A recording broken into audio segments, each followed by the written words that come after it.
Up. Hello, people. Let's see, are we live? You always got to wait a few minutes because we go live and then it goes live. Up, look, we're live. Hey, All right. everyone. Welcome. Welcome to the D&D Direct 2023 live streaming party. And we have a guest this time. We have someone else who I've been following quite a bit who has very similar opinions to mine. Or ours, should I say. Yeah. And Discord Minis, who I've been following your stream for a while. And thank you for joining us all the way from merry old England? London? Spain? Where are you from? Ireland. Ireland. Northern Ireland. Hello. I'm sorry. Hi. Now I can hear the accents. Yes, exactly. It's a pleasure to be here from Dalriada, the new 5th edition setting supplement that was just recently kickstarted, which is a pastiche of all things Irish and absolutely awful. Yeah, I heard it was not good and it was really stereotypical. It's like a very American perspective on Irish culture. You know, you got the sexy lady in the leprechaun little jacket and shorties. Oh boy. Fantastic. I didn't actually look at it, but that says everything I don't need to know that is just not the way. That is not the way. I think we should make it an official setting. I think we should go with it. But how you guys doing? How you guys doing? You looking forward to this? Yes. Yeah. I mean, what's not to look forward to? It should be interesting. The brave new world of D&D. So this is honestly my first time catching one of these live streams that they usually put on. What should I be expecting as a little bit of a newbie to these kind of announcement packages of live streams? Well, this is pre-recorded. So as a pre-recorded stream, this will probably be, pretty good production values. And they said they're going to be showing the VTT.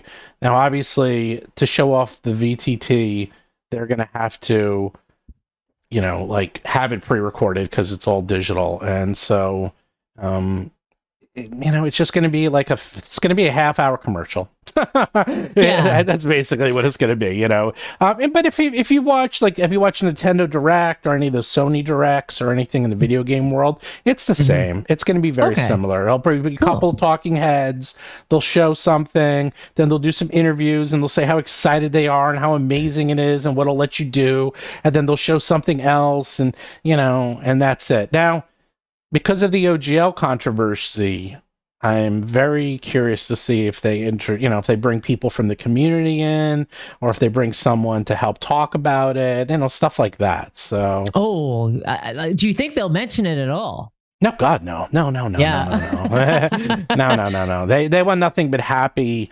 They want nothing but happy thoughts. They're going to talk about. I mean, according to them, they're going to talk about the VTT, which was the very first thing they mentioned, and they're going to talk about the movie, which makes sense because the movie comes out this weekend. Better not be spoilers. Okay, better not be spoilers. You know what? I've been staying away from trailers. It's really good. I saw it. I gave it an 8.5 out of 10. I loved it. Jason saw it. He had an 8 out of 10. And by the way, everyone who's joining, like, subscribe. If you have super chats, we'll answer them right away. Of course, that's what we do here. But tell us a little bit about yourself, Discourse Mini. I'm just going to call you Mini. Don't call me Mini. That's Minis. I get that enough in I'll real call you life. Minis. How about Minis? All right, I'll call you okay. Discourse. All right, Discourse. Discourse. All right, I'll call you Discourse. So tell a little about you. Call me by my full title, Dungeons and Discourse, please. Dungeons and I didn't know that's your full title. That's even okay. That's the YouTube title, right? Oh, okay. Now it makes more sense. So I'll just call you D&D. Okay, D&D. Yeah.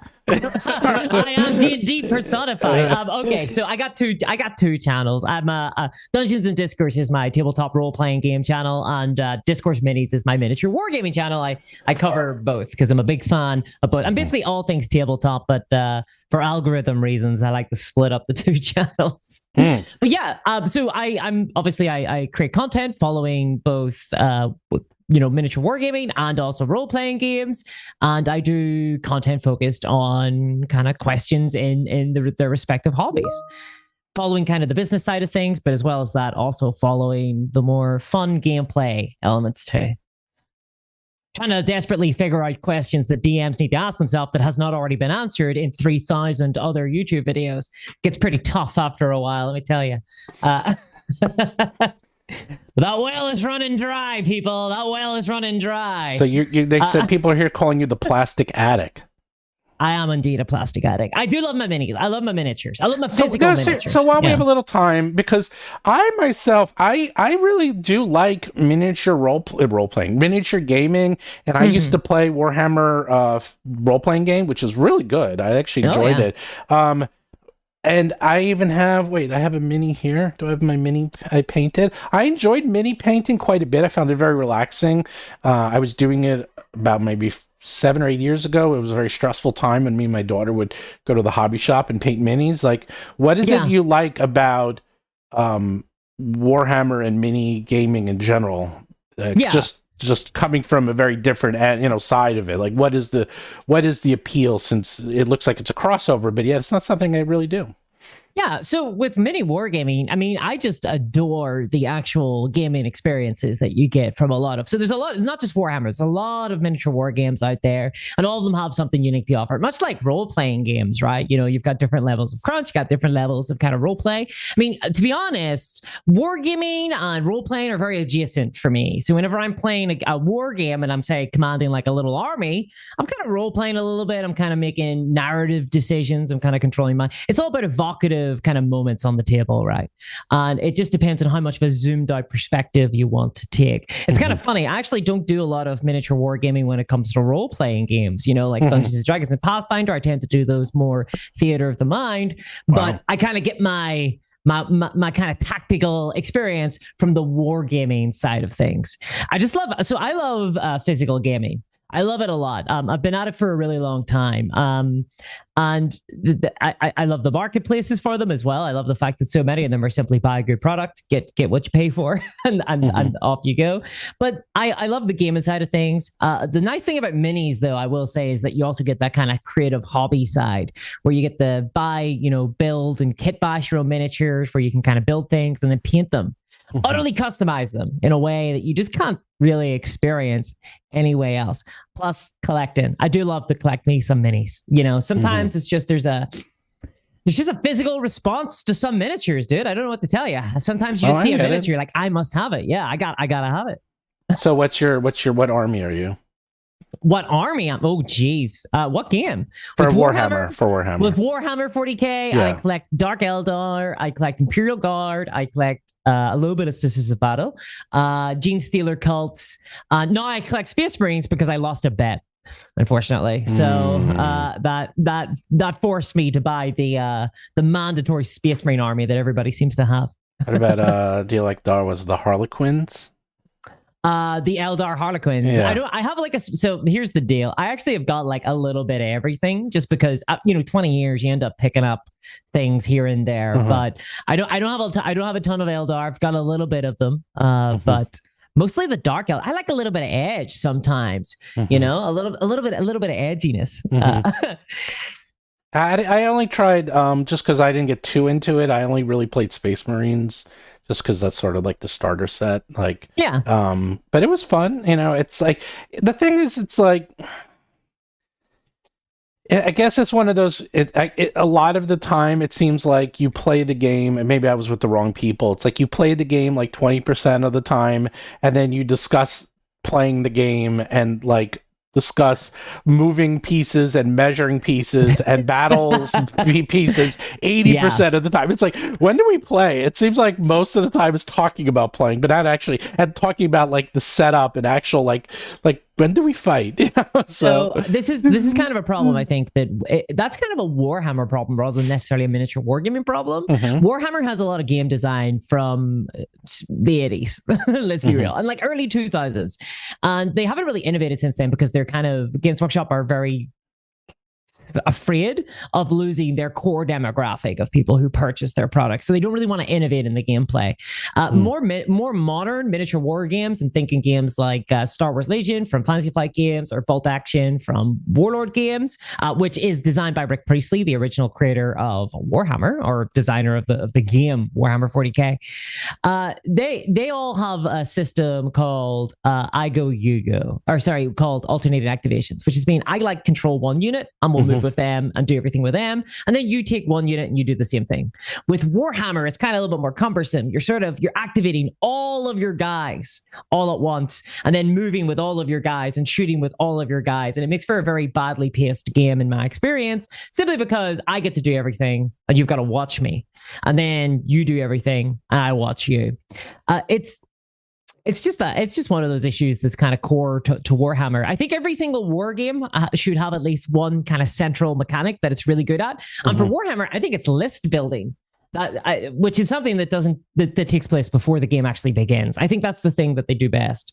Unfortunately, the actual gameplay on the table can struggle at times, but hopefully, new edition of Warhammer, it's looking like it might be getting streamlined and being made a lot more fun. How do they get away with that? How do they get away with coming out with a 10th edition without losing everyone else? Like, what? It's kind of, yeah. I mean, every other game. It's terrifying. Every other game designer is like, I can't bring out a new edition. I might lose people in the transition from one to the next. But with Warhammer, they explicitly, they love new editions because people buy into them, and it's the year where they make their most money, right? And people have to re-buy into the game. So the reason why they love new editions is because Warhammer is constantly bleeding players, because it's a very expensive game to keep up with. And they also, their business model is one of a treadmill. So they'll continually release product that becomes part of the kind of meta that you have to keep up with. You have to buy the new book. You have to buy the new codex. You're constantly being asked to come back and repurchase things. And what that causes an attrition in the player base. So people kind of fall off at each stage of the funnel. And then it gets to the end, the game feeling very bloated. People are usually pretty complaining. We get to a new edition and Games Workshop will say something to the effect of, hey, we're going to get rid of all that. We're going new edition, and it's a perfect time to onboard back onto the game. So all those people that fell off rebuy in. They rebuy a new book. They rebuy, a new big starter set. They buy a bunch of models, and they get into it. Because the thing to remember about miniature wargaming is that it has compared to like tabletop gaming in general, right? Board games, role-playing games, miniature wargaming has the smallest player base out of all of them. But each one of those people in the hobby are monetized far more aggressively. They pay a lot more money to be part of it. So that's how Warhammer kind of sustains itself. Again, this is sort of the problem, and tabletop role playing has it as well when it comes to role playing, where you have one massive brand at the center of it that kind of dictates the standards for everybody else, or it's the thing that people think of when they think of the game, right? So whenever I say miniature wargaming, you're probably just thinking of Warhammer 40K. But for me, like there's so many games out there that don't do this, right? That are like, you buy a single book, you buy like a 10-pound box of miniatures, and you're good to go. Like that's you, like off to the races. You're done. Whereas Warhammer can be an extremely expensive proposition to get into. I mean, it's one of these. It seems like I don't understand how they stay in business, because everyone seems to love them and hate them like with an equal amount of passion. So it's kind of a bizarre. You get a lot of people who were kind of left behind. Like I know a lot of people in my friend group, for example, who just can't afford to play it anymore. The prices have risen to such a stage, and the monetization techniques are so predatory, and people are so aggressively being monetized that it kind of destroys goodwill in the community. And that's a bit of a problem. People get left behind, but you always have new people coming in, and there was recently a big surge of new people, and they're very enthusiastic about the game, as I was at one stage, and it's a lot of fun whenever you first get into it, because it feels like this whole new big massive expansive world, and it's this entirely new type of hobby that that it feels like new and it feels like really fresh. But over time, you do start to get a little bit churned through, and that's why people love the lore, right? People love the setting, and whenever the game isn't as good, whenever the prices are really high to play it, people get frustrated at that, and it creates a lot of passion in the community for people who want better games, and sometimes that comes out a little bit, probably not in the best way, but I understand the perspective, right? So what about your experience with role-playing games? I hear you played Pathfinder, you played D&D. Yeah, so I mean, I came into role playing games at a sort of like at a right angle. I never got in through D&D. I got in through Dark Heresy because I played Warhammer first. I live in the UK. Warhammer is really big over here. We have literal stores on the high street that are Warhammer stores, right? And they have like the miniatures. So at a young age, I was always walking past the Warhammer store, seeing the minis, and so it was that kind of franchise, that kind of IP that I got into first. And then from there, I got into the game Dark Heresy, which is a tabletop role playing game set in the Warhammer 40k setting.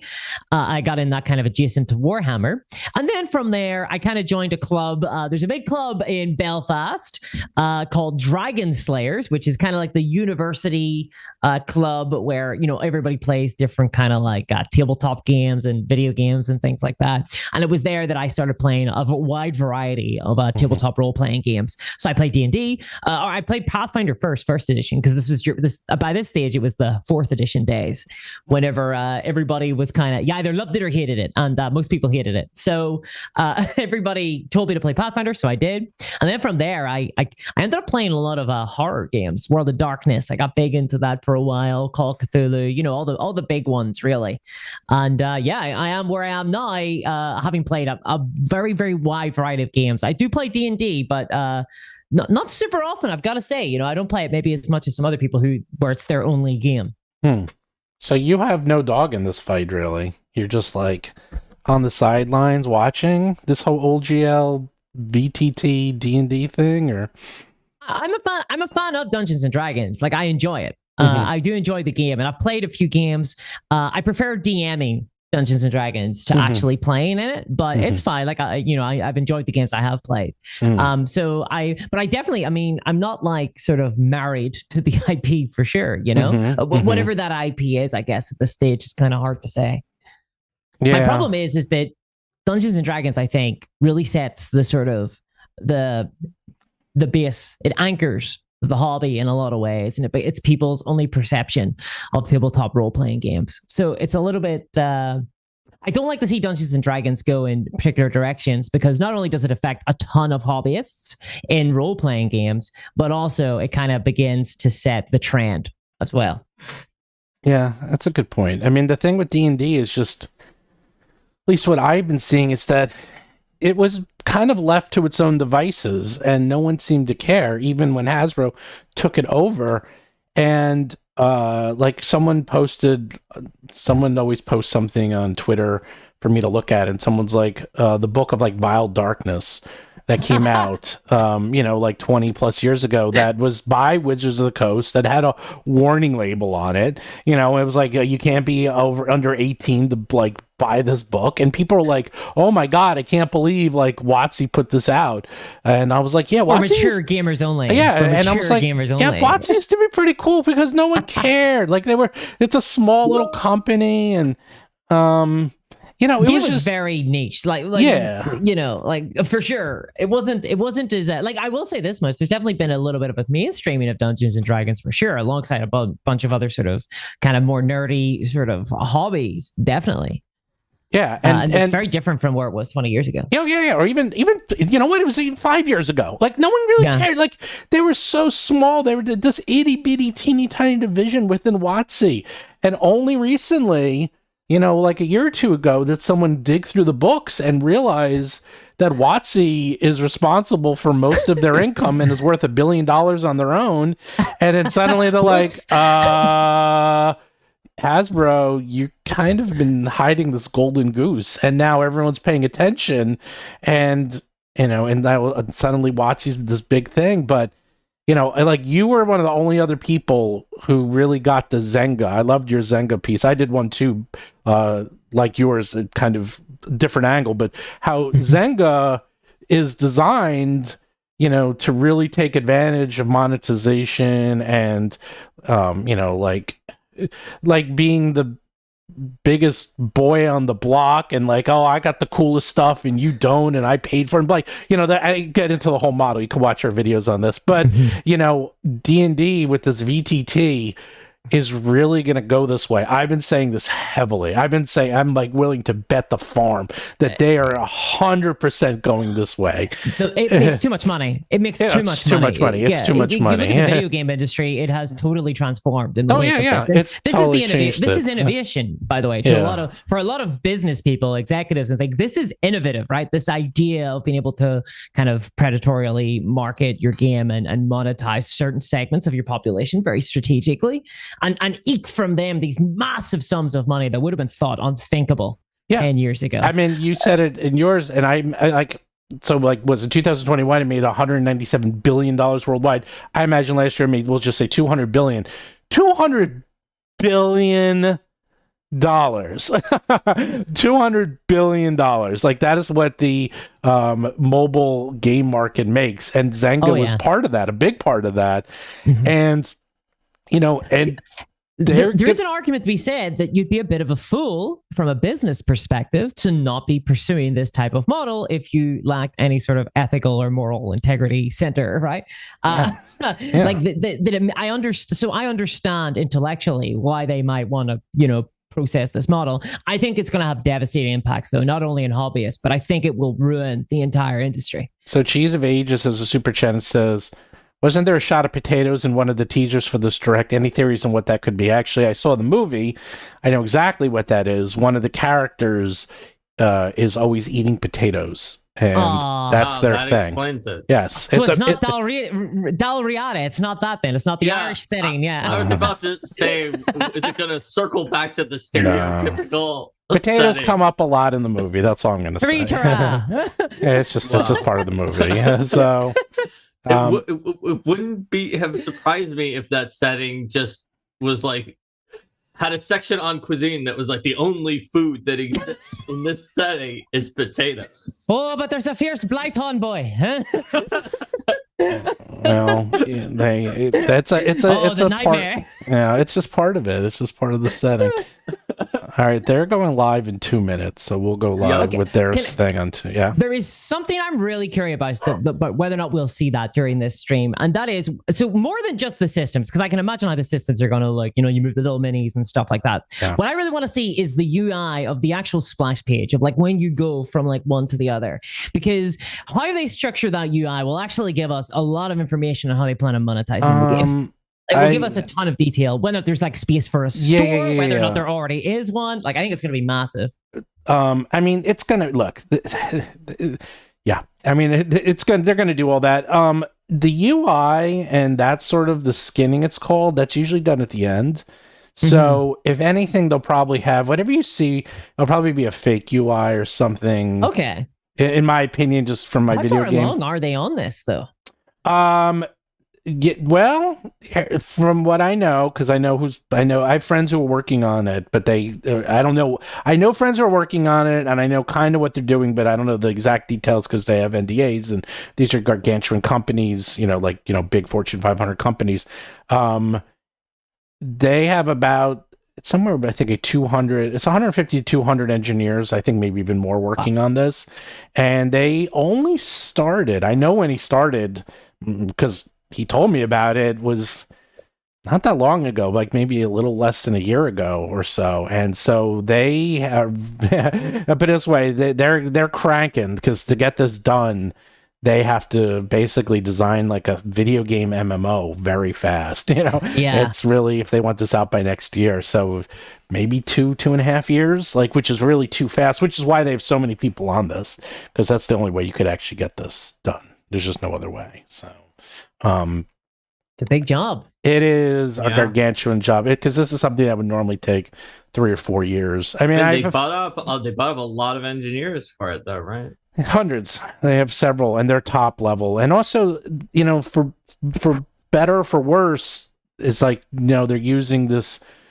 3D Unreal Engine, but those people are expensive. Like they're people keep saying, oh, they want a VTT. I'm like, yeah, there's plenty of VTTs, and most VTTs are literally just roll 20. You know, it's like those are very easy. You could do that in no time. It's literally just graph paper and dice rolling in a chat system. That's it. They didn't have to create this, right? Like the way it looks is all like it's all been decided, right? It doesn't have to look this way. In fact, I think that VTTs work better when they're more minimal. Yeah, evidently, it's all right. going They're the exact starting other way. something. All right, actually, let me switch over to our live side chat there. It's happening. It's starting to happen. It's not happening yet, but here. Well, I hear my tab that has it open. Yeah, I'm actually going to turn it down. Which I'm going to now turn down because it's actually very loud. It's very loud. I'm actually turning this way down. Wait, can you guys hear it? Let me make sure you can hear it. I made it so loud. Oh yeah, it's on. Okay. Bueno Kitty for 11 Canadian bucks said, yeah, we shake fingers and tis WoTC for the predatory in-app purchase model, but honestly, if they're successful, do you not see other companies trying to create business models for their VTTs? Here's the thing. They already do. Okay, they actually do this already, but they do it through a marketplace. So like Roll20 and Foundry, they don't sell their stuff. You see, there's a difference between being there's a difference between the person who's selling you the VTT and selling you the content. See, they're both in the same. Like, they are selling you the VTT and they're the creators of their content. And that's the issue, is that I'm trying to think of, there's like, okay, so for the longest time, if you look at the history of movies, there was this law where people who the movie companies couldn't own movie theaters, okay? Because back in the 20s, 30s, 40s, they used to have all these deals where you would have, like, they would only show their movies and then they wouldn't show the competitors' movies. So they had this thing where movie companies, and it was getting really bad, so they're like, okay, you can't own your own theaters. That's illegal. And it was literally passed, and then theaters were independent. And so it was the market would decide. Strangely, a couple of years ago, by the way, they reversed that rule, and Netflix bought their own theater. I won't get into it. That's like a whole other series. But now you can own your own movie theaters. But the point is that they own the system and they own the VTT. Right. And the problem with that is, are they designing Dungeons and Dragons 6th edition to work better with the VTT? Oh, 100%. Yeah. I don't think there's a doubt. Yeah. Right. And it's like, do you really want that? Do you want a game that's a video game VTT, or do you want a role-playing game? Like, United States versus Paramount. Yeah, that's the... I have a question for you, Steven, that's somewhat movie-related, that is based on how freaking loud this music is. So one thing I don't like about movies, so I wonder if you know why they do this, is when they have music that blasts, like, probably several decibels above the actual speaking volume of the characters when they're actually going to talk. And then if I go in theaters, I can't change it around. Like, I'll nearly mute it if I'm watching it at home, and then it's like bearable and it doesn't destroy my ears. And then I'll turn it way up when the people are talking because they'll sound like they're muttering. It's a sort of something that makes me not want to watch movies in theaters, because it happens a lot. Is there a reason why they make the music intolerably loud in a lot of movies compared to the dialogue and the rest of the movie? Two reasons. One, they don't do it on purpose. That's a bad mix. A good example of this happening, but it was done because of the pandemic, was Tenet. If you watch the movie Tenet, it is notorious for having a bad mix because they had to do the whole thing through the computers, remote work, and it's actually that was poorly mixed. Otherwise, you probably just go into theaters with bad sound systems. My friend Mike Shapiro is actually an audio engineer and actually does soundtracks for movies. And I actually do know a lot about this topic just because he actually has a podcast where he talks about music and movies. You can look him up at mikemusic.com. He and I went to college together, a good friend. He's the player, by the way, Mark, who played through all 3 adventure paths from Dungeon Magazine. All three. He played from beginning to Nice. end. Isn't that crazy? Nice. Emerald City, Age of Wow. Worms, Yes. and Savage Yes, he Nice. played through all three, and I introduced him to Eric Moda because I'm like, dude, this guy played through all three of your Adventures Path. He's like, awesome. Anyhow, it's an accident. If it's done like that, there's no reason. But otherwise, you're probably just going to a bad theater. And if you're going to a theater, just make sure they have good sound and sit in the middle because it should be balanced where you should be able to hear everything. Up, here we go. All right, let's turn this up. Get started.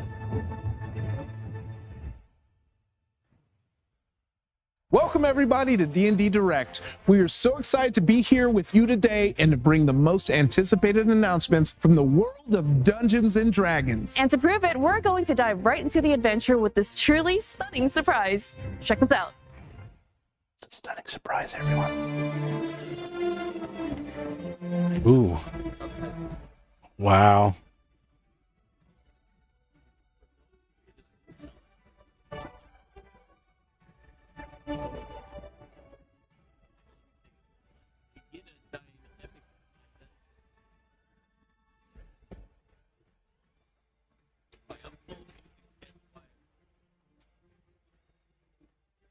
There's another leprechaun on the table. What's going on?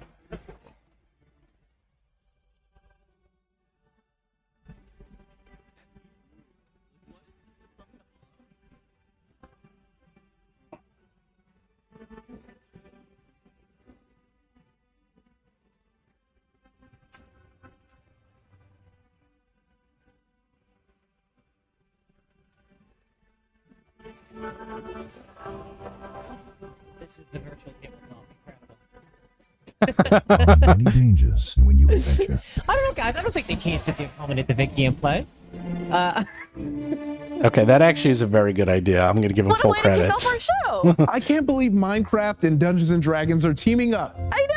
Yeah, Minecraft let me name fans them and their Minecraft friends fans. now get to battle all the classic monsters from D&D. What an amazing way to unite these two worlds. And for our D&D fans, we have a little something extra yeah. to commemorate your new Minecraft adventure. You can download a special Minecraft Monsters Compendium at minecraft.net and on D&D Beyond at no cost. It features some of your favorite Minecraft mods for you to add to your games. We're going to reveal all the new and exciting things coming to Dungeons and Dragons this year. From the Collectibles. star-studded D&D movie coming out this spring to riveting reveals in the realms of digital, print, collectibles, and more. You can track what's coming up next right here on the screen, so you'll be sure to catch your favorite announcements. And of course, you'll have us with you every step of the way. I'm your host, Gina Darling, and next to me is this strapping young man. I'm Iffy Whityway. We've been a part of this community for a long time, and we know there are millions of fans out there who can't wait for all this new content. We're here to tell you everything you need to know about what's going on in the world of D&D. All right, let's keep the momentum going with the stars of the upcoming Paramount picture, Dungeons and Dragons Honor Among Thieves, right here.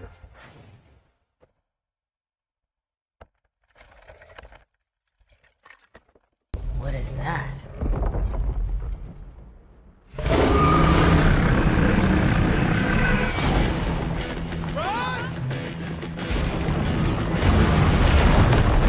It's a dead end! Simon! Up there! Portal us out of here!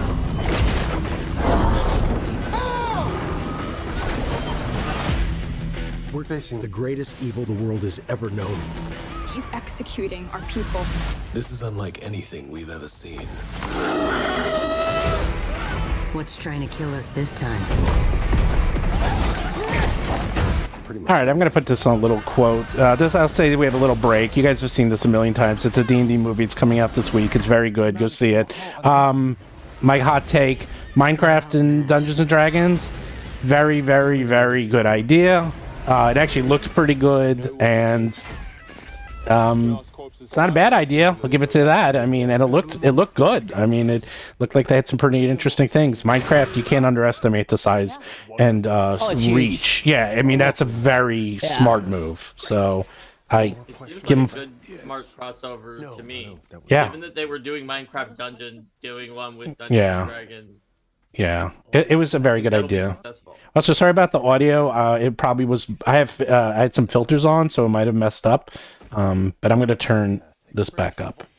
Can you hear me? I can hear you. They said they can't hear us, only you, Steven. They should be able to hear you guys. I see you working. Say something. Hello there. It's me. You guys can hear them. I see the audio. All right, let's go back. Can't wait. I've already got my tickets. Ooh, which reminds me. What are you doing? We're hosting a show right now, dude. Well, after seeing the trailer, I wanted to make a bard like Chris Pine's character, so I went to playdnd.com and found one of these pre-made character sheets. Then I filled out some stuff and made up a name, and ta-da, character created. Hey, sorry. What Iffy's trying to say is, if you want to play D&D with your friends, you can start by going to playdnd.com and create a character of your own, right? Yeah, I mean, I'm already done. We can play later. Yeah, and that's not all. Check out this song and dance on how to teach your friends about D&D. Take it away, Joe Cat. So what do you say? Interested? I don't know. I'll think about it and I'll get back to you. Oh, okay. Well, no worries. We can talk about it later. So you want to game with your friends, but they are all new and have trouble playing pretend. It all seems so hard to be in the right cards just to play. I know. But luckily, hope is not lost. Despite how it seems, there is very little cost. In fact, it's quite painless, in some ways even brainless. And so I will teach you today. First, you get your friends together, and yes, you have them pique their interest, and then you grab them, show them live plays or front short clips or even the D&D movie. Then set a time to start playing weekly, make some characters that uniquely fit their fantasy, or dumb memes or something completely left field but groovy. Tell them it's their chance to star in their own series where they can do anything, save the world or be the villain. Use an imagination, you can even smooch a king. This all sounds fun and everything, but I have a few concerns. Like? I can't voice actors sing good songs. Embrace the bad. It's fun as heck. I'm scared I might get rules all wrong. Just make some up, or you can check. But who will be the dungeon master? Who knows the most, or the bravest friend? But what if it all ends in disaster? Learn from mistakes and try again! Grab pen and paper and starting rule set, and that's all you will need to start that game of D&D with your friends. Can I add cars and laser guns? Sure, or like fantasy, then do sci-fi, and each setting can take its place by making homebrew or funhouse rules to custom tailor your grand adventure. D&D is so much more than how you start or how it ends. Print some sheets and grab some dice, then go and grab your friends.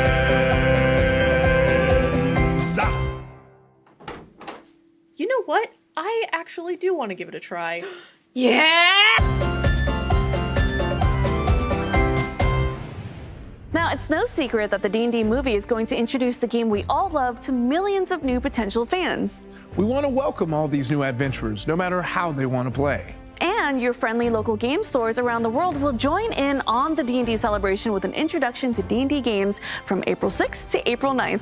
Let's give every new adventurer an enthusiastic welcome to D&D together. And here is another great way to make that movie experience come to life with Hasbro's March Monster Madness. Please, I'm begging you, please have the owlbear. I would sell my sibling for an owlbear right now.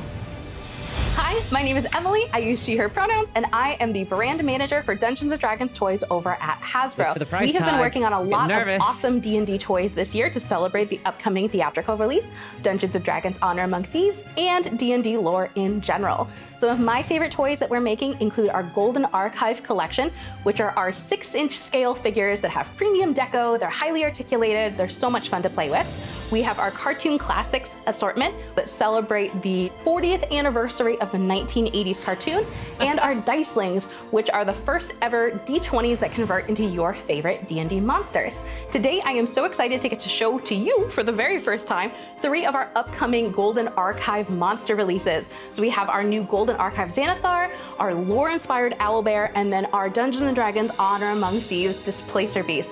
All of these are absolutely fantastic figures that you are definitely going to want to add to your collection. If you'd like to learn more about these figures, please plan on heading over to the Hasbro Pulse YouTube page tomorrow at 11 a.m. Eastern Time, 8 a.m. Pacific Time, for a fan stream. Pre-orders for these 3 figures open tomorrow afternoon at 1 p.m. Eastern, 10 a.m. Pacific Time. Xanathar and the Displacer Beast are going to be Hasbro Pulse exclusives, and then our Owlbear is going to be a GameStop exclusive with limited quantities available on Pulse. So we hope to see you tomorrow for the fan stream. Thank you so much for joining us, and enjoy the rest of D&D Direct. They did it. The brown owlbear figure will be available at GameStop, and you can get the Xanathar and Displacer Beast from Hasbro Pulse. He's my favorite. Well, check out these stunning secret layer cards from Magic the Gathering featuring characters from the D&D movie. Oh, of course. Yeah, of course. I think Hasbro are kind of desperate to get D&D players into the Magic the Gathering ecosystem because it's so much more aggressively monetized. I did talk about that D&D based set was not selling that when it came out, the other one. So. Oh, really? Yeah, you're really low, Mark, by the way. Okay. Okay. I will turn And look, the regular cards and premium foil cards are on sale today at magicsecretlayer.com. There are so many ways to engage right now with Dungeons and Dragons. We've seen pathways today through film, collectible cards, and figures, but there's nothing as fascinating as a gripping story. And one of the best ways to immerse yourself in the Forgotten Realms is through the mind of author R.A. Salvatore. R.A. Salvatore is a New York Times best-selling author, father of the legendary character Drizzt Do'Urden, and creator of the epic series detailing Drizzt's adventures through the Forgotten Realms. You know, Drizzt has been thrilling fans as a noble ranger with impressive swordsmanship and compelling, conflicted personality for 35 years. Yeah. And now, in the final book, Salvatore's latest series, The Way of the Drow trilogy, is coming out this August. To tell us all about his latest book and also what that Neverwinter collaboration was like, here's the fantasy writing goat himself, R.A. Salvatore. What do you call Mark? I wasn't planning to be an author. I was a math science major in college. I was going to be a technical writer maybe after I kind of switched over, because after I read Tolkien, I wanted to be a writer, or at least I wanted to read. But I ran out of fantasy books to read, so I wrote my own. When I started writing, Drizzt wasn't even in the outline that I had to do when I was doing the audition to get the first book. And I got a phone call that said, I'm late for this meeting. I have to get in there. And I need a sidekick for Wolfgang. Yeah. What's his name? I never knew And off that. the top of my head, I said, Drizzt Do'Urden of Damerman the Shesbren on the 9th house of Menzoberranzan. She said, can you spell it? I said, not a chance. And that's how he was born. He was the classic, misunderstood, unappreciated hero. People don't get him. They judge him unfairly. He feels like people don't know who he is. They don't accept him. It's not the content of his character for him. Who doesn't feel that way? He just resonates with people. Drizzt believes in personal agency. That's what these books are all about, is personal, individual agency. You are responsible for who you are. It's not hereditary. It's your responsibility. One of the things I've said about these books from the very beginning is that they're how I make sense of the world. I take these characters and I put pressure on them. I ask for answers to the questions I have about the world I live in. And that's what these books have done for me for 35 years. And Way of the Drow is like, it's come full circle. In the third book, Loth's Warrior, this is the fight. Drizzt has come an awful long way. He is the catalyst for the war that's gonna happen in Menzoberranzan. He's a big player in this, whether he wants to be or not. And if he dies there, he's okay with it, because he's following what he has to do. And he's completely accepted that. It's very different to write for a video game than writing a novel. When I'm writing a novel, I'm giving you people through whom you will see the world, right? You're gonna walk down the road looking at the world through Drizzt's eyes. When I'm writing a video game, however, the most important character in a video game to a player is the one they're playing. Neverwinter. The work they're doing always astounds me. And the fact that they're piggybacking on stuff I did makes me feel very, very good. And what they really want us to do is come in and help them write something that's not in the books that would make sense alongside the books. So it becomes a true collaboration. When I started this journey, I thought it was going to be like a lark. I wanted to get my name on a book. When somebody writes to you and they say that something you've done has had a positive change in their life, really it led reminds you with what what a they care privilege about, right? it is to be able to be let into someone else's life through your work. Because, you know, they're bringing it to the book. I get letters from people saying, these guys became my friends. Or I get a letter from someone who's really ill and says, I didn't think I could beat this, but I think of Dredz and what he went through. I can beat this. I'm sitting at home one day and what shows up on my house but an American flag, along with a poster of a chopper flying over a fire base in Afghanistan. And it's signed by everybody on the crew and at the fire base at the time. And they were reading the Dredz books. And they were saying, you know, you're making us forget what we had to do today and not think about what we got to do tomorrow. Thank you. You don't expect that. I mean, you know, I'm trying to just make people have a few hours of fun, enjoyment, entertainment. But they take it and they make it more. And it's a real privilege. And it's humbling, it's inspiring, it's why I do what I do.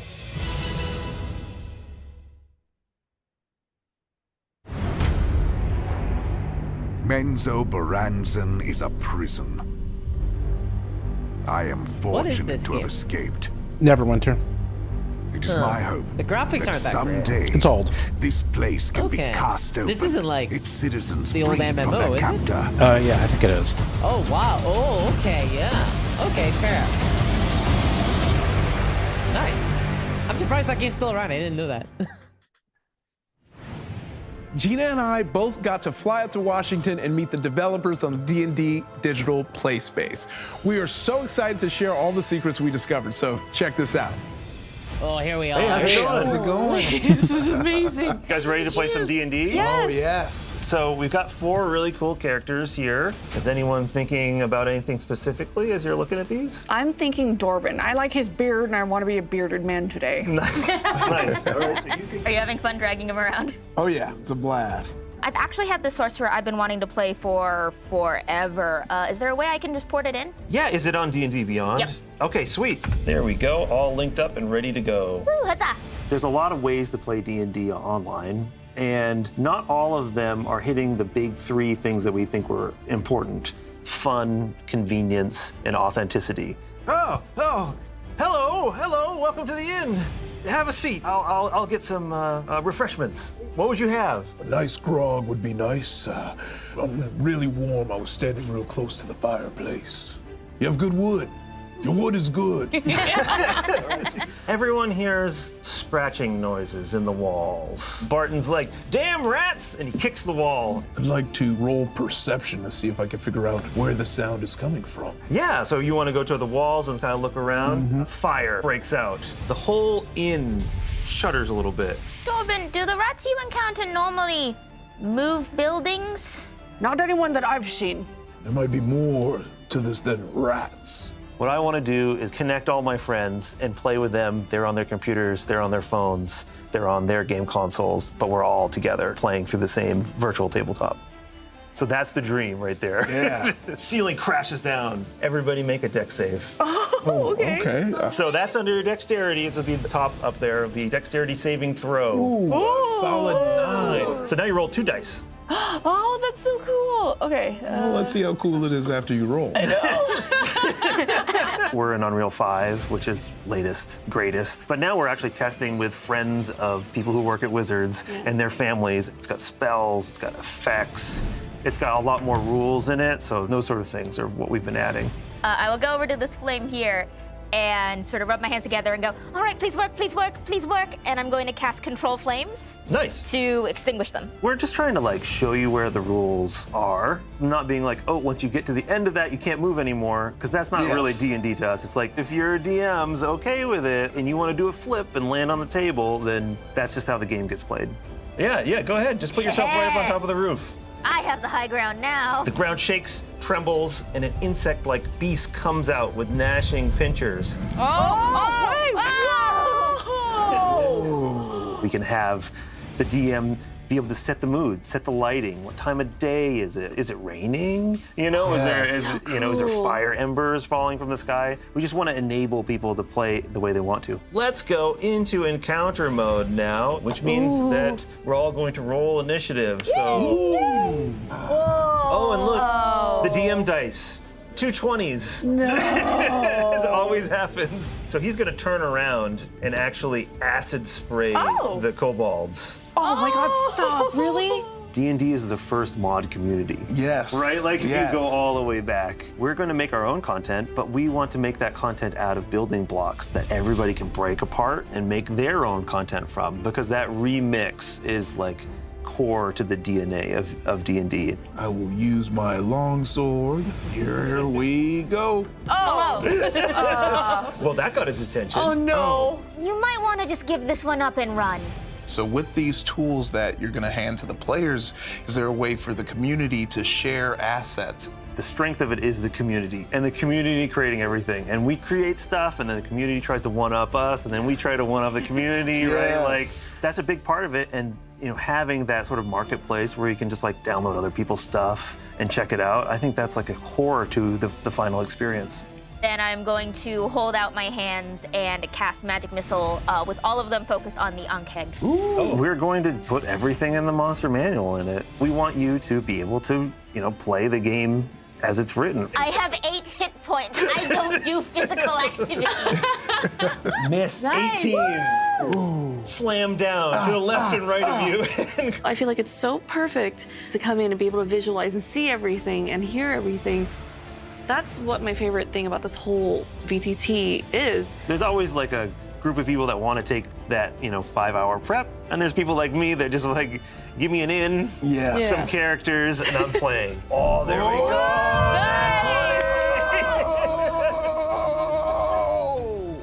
Let's 2 dice. go. Let's go. So I think the big question is, when are we getting the virtual tabletop? Next, we're just going to open it up slowly to more and more people so that hopefully a lot of the people listening will be able to play it this year. I hope that you are so very proud of this because I was in awe. I am glad that you guys like it. You never know, right? That's what I'm at with the developers. Like, I need the feedback. I need the loop. That's so soon. Yeah. That was so cool. It's true. To get to see all of this in its early stages was so exciting. We'd like to go now to the WZK newsroom where they have the latest developments of an escape of a life-size mimic. Let's find out what's going on. Good morning and welcome to WZK News, where our top story is the continued search for this life-sized mimic, which recently escaped containment from the WizKids' top secret research facility. It was last seen taking acting classes on Santa Monica Okay, I Boulevard. like this bit. It's actually pretty funny. Yeah. I'm getting some breaking news. Just in, it seems there's been another escape from the WizKids containment facility. I'm being told that a baby owlbear is now also on the loose. It appears the creature has deadly claws, razor-sharp talons, and eyes that will melt your heart. Anyone who sights the baby owlbear is encouraged not to approach it and definitely not to take it home, no matter how much they might be tempted. From everyone here at Channel 20, thanks for watching. I'm Hank Presto. Good night.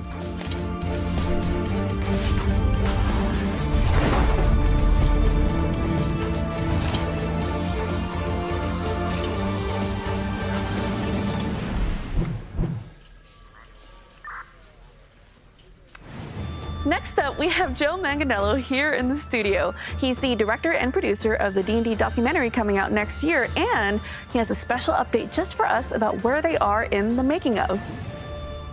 Hi, everyone. I'm Joe Manganiello. Like many of you, Dungeons & Dragons has had a huge impact on me ever since I was a kid, growing up, spending summers on a small island off the coast of Maine, and then throughout the rest of the year back home in Pittsburgh. It provided an incredible wellspring of form and creativity that sparked a lifelong love of storytelling that began galvanizing itself through my role as a dungeon master, beginning at the young age of 9. Ultimately, it was my love of Dragonlance that opened the door for my involvement with the brand, working tirelessly to develop a live-action version of the Dragonlance novels that have never been far from my thoughts throughout all these years since I first read them. But I'm here today speaking to you because I'm also in the middle of directing and producing the official 50-year history of Dungeons & Dragons documentary, working alongside leading Dungeons & Dragons scholar John Peterson, his co-author of several D&D books, Kyle Newman, and my brother and producing partner, Nick. Being that we're standing on the precipice of the 50th anniversary of Dungeons & Dragons in 2024, it was the perfect time for this documentary to be made. We're also currently in production filming elevated conversations with a host of creators, directors, screenwriters, authors, showrunners, rock stars, politicians, talk show hosts, comedians, professional wrestlers, studio executives, and visual artists who all came from completely different worlds but transformed their own lives. And as a result, the culture we live in. And I think it's important to say that we're not just documenting D&D's roller coaster of a history, but the incredible impact that it's had on the world and our culture up till now. So stay tuned, as we'll be bringing you more updates throughout the year as we get closer to the documentary's release date. That's right, in the Year of the Dragon, 2024. Thanks so much. That documentary is going to be the perfect way to celebrate 50 years of Dungeons and Dragons. It's so true. It's amazing getting to understand the inspiration behind it, how it has evolved, and the passion that still guides and empowers this legendary world of adventure and fantasy. There has never been a better time to make the epic stories of Dungeons and Dragons part of your personal story. There's room in this adventure for everyone in whatever way you and your friends and family like to engage most. Yep, the fun of sharing our imaginations and our individual passions with others is what Dungeons & Dragons is all about. That is why it's been such a pleasure to be here today to share and celebrate this next leg of our adventure together. Ife and I thank you for joining us here at D&D Direct, but before we go, we have one last piece. The veritable boss battle of our whole show. That's right. You're going to see the seeds of storytelling that have been building over the past decade. You're also going to hear about what's coming next in the stories and adventures from Dungeons & Dragons Studio in 2024 and beyond. Take it away, Chris Perkins and Jeremy Crawford. Hey there, everyone. We are so excited to talk about what Everything we've spent has to be the a past multiverse. decade building and exploring together, the D&D multiverse. Within these stories, we've visited fantastic worlds, embarked on thrilling adventures, and come face to face with a few of the D&D multiverse's most iconic characters and conflicts. We began our exploration of the multiverse in 2014, laying the foundation for exciting stories to come. Together, we uncovered mysterious obsidian obelisks brimming with incredible power. We fought off corrupt prophets of elemental evil before they could obliterate the Forgotten Realms. We battled giants, bent on conquering the Sword Coast, and we bore witness to the terrifying return of Tiamat, the evil queen of dragons. We also encountered some of D&D's most timeless figures, iconic spellcasters like the world-hopping wizard Mordenkainen, who confronted the vampire lord Strahd, and the witch queen Tasha, famous for her potent spells and tomes on fiendish lore. Were they friend or foe? Well, that was for you to discover. So what's next? As always, the D&D multiverse just keeps on getting bigger. In 2023, we'll pick up where we left off and introduce some new narrative threads. Let's start with Keys from the Golden Vault, a burglar's dozen of daring heists. One of the 13 adventures takes place in Revel's End, the bleak prison that features in the upcoming D&D movie Dungeons & Dragons Honor Among Thieves. Next, we'll marvel at wondrous legends and giant civilizations in the book Bigby Presents Glory of the Giants. Bigby, another timeless figure from D&D's multiverse, will expand on the origins of giants and their titanic struggles with each other as they vie for power. After that, we'll further explore the mystery of the obelisks that have cropped up in so many of our adventures. Phandelver and Below, the Shattered Obelisk, marks our return to Phandalin, where a mysterious obelisk begins to unleash monstrous danger beneath the earth. Next up is Planescape, Adventures in the Multiverse. In this book, we'll return to Sigil, a place where anything can happen. It's a city where everyone and everything is together, and as we know, that can lead to, well, disagreements.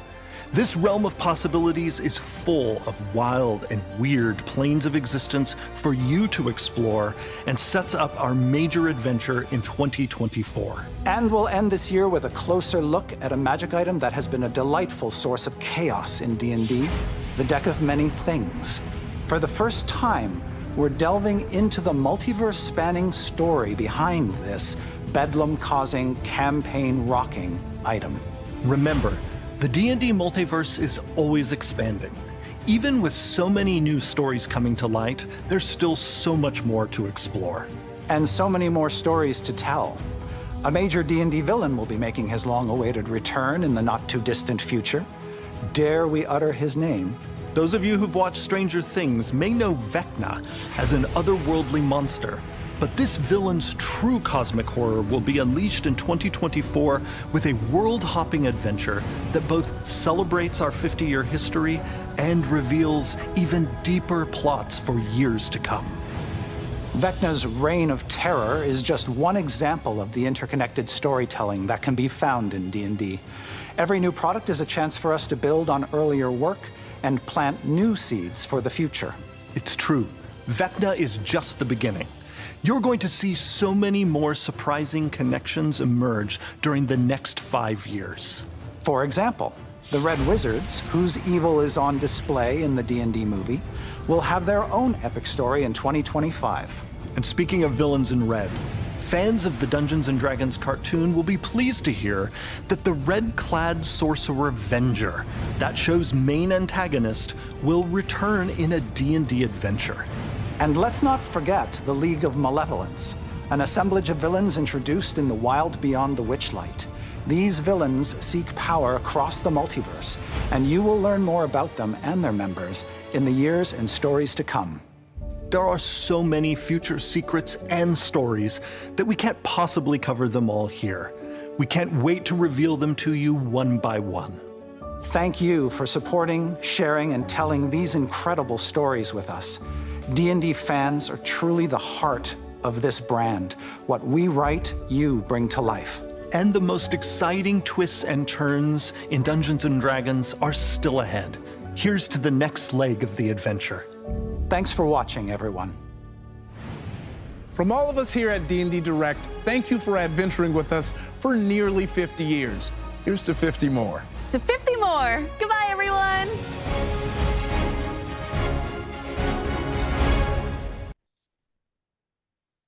Okay, now before we go, supposedly, I think Twitch has a post show. So let's see if they are going to have a post show. Whoops, got a little big there. Another one. Yeah, they're going to have a direct. Yeah, they're going to have a post show. So we can talk a little bit before this. Yeah.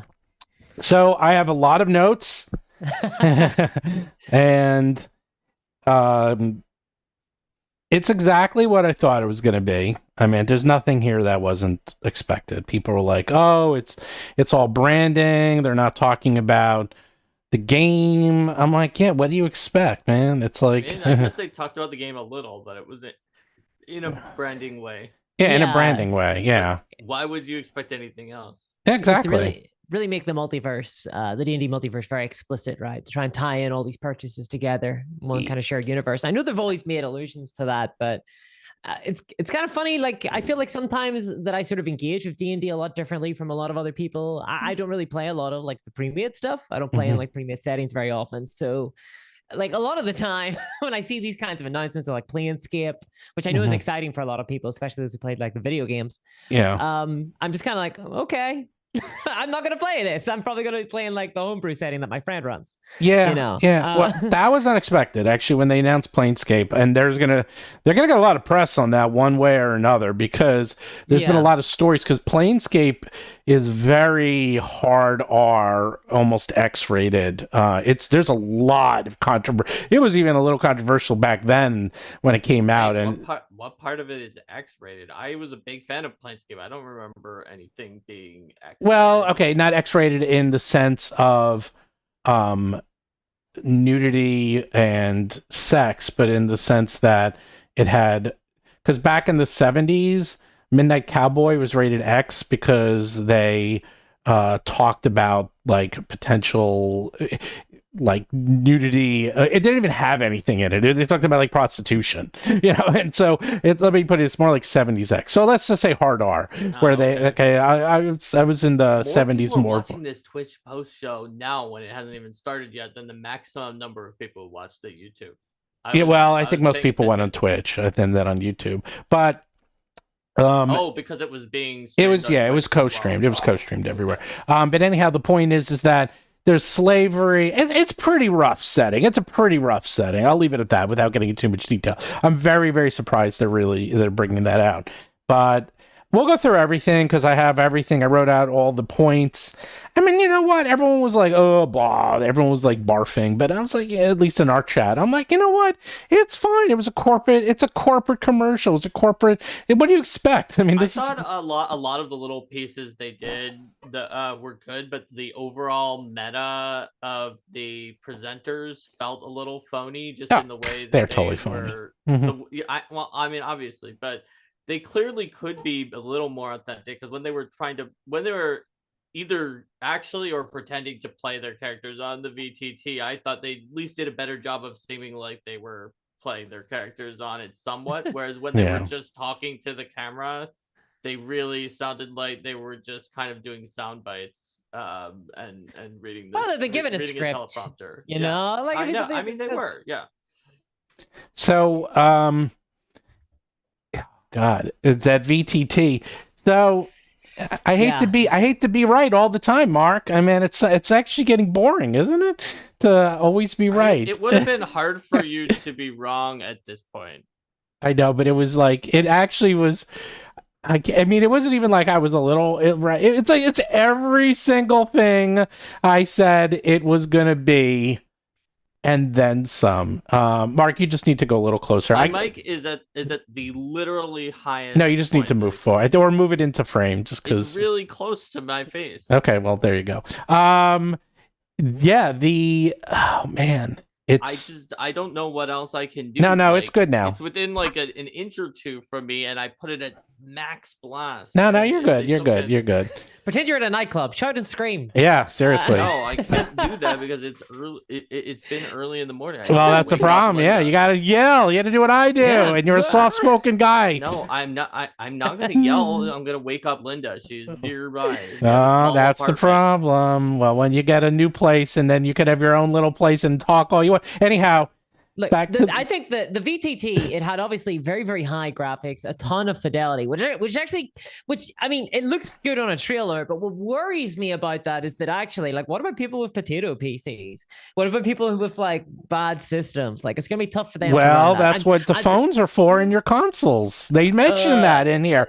They mentioned phone, console, computer. I wrote them down. Phone, yeah. Dude, that whole thing is scripted too, by the way. Like that. Yeah. That's all scripted down to that. That's like yes, they're probably really playing and stuff, but I guarantee they're like, okay, we're gonna attack with a fireball.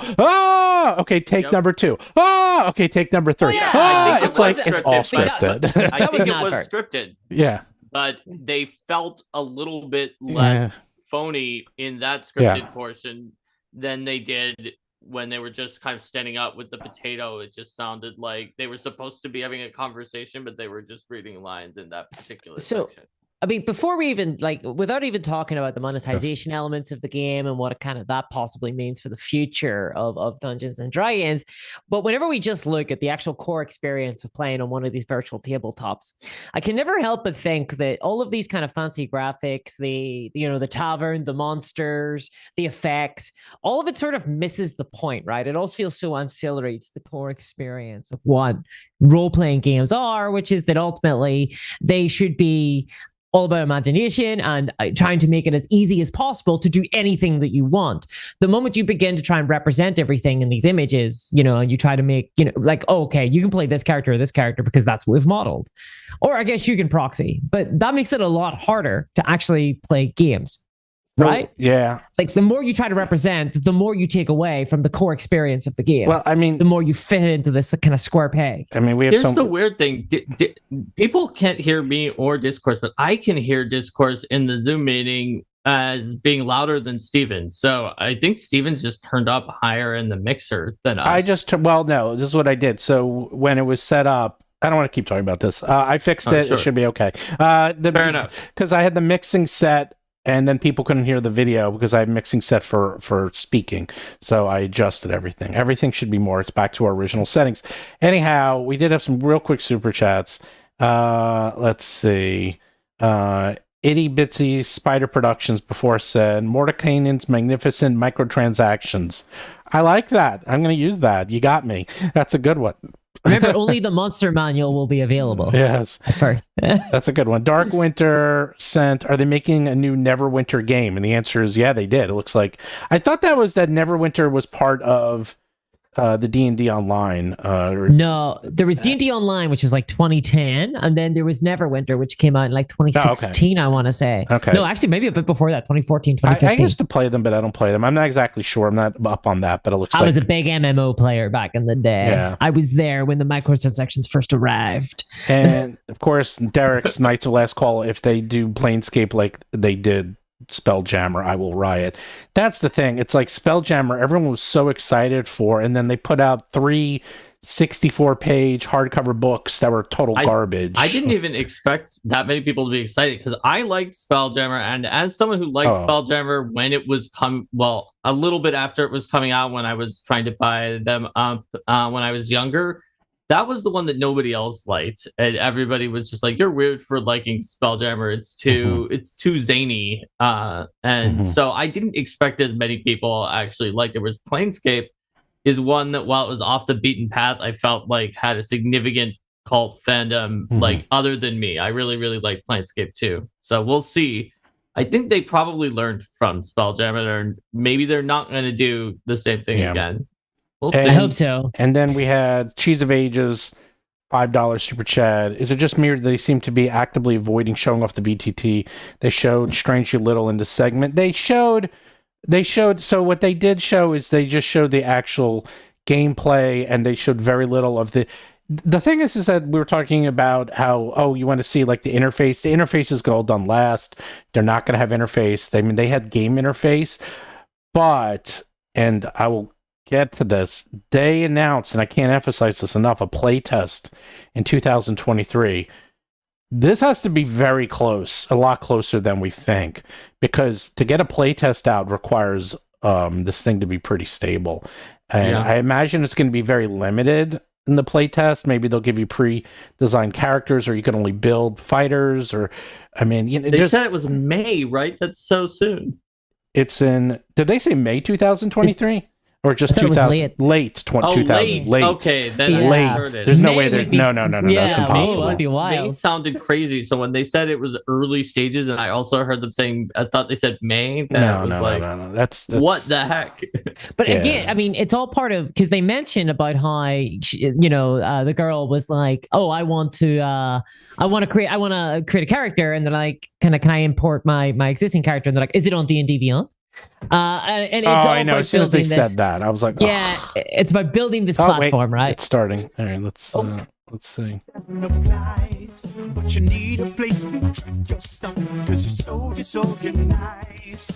You click open the webpage, you heard about a critical role, and now you're ready to kick somebody in a mine shot full of no's. It's D&D.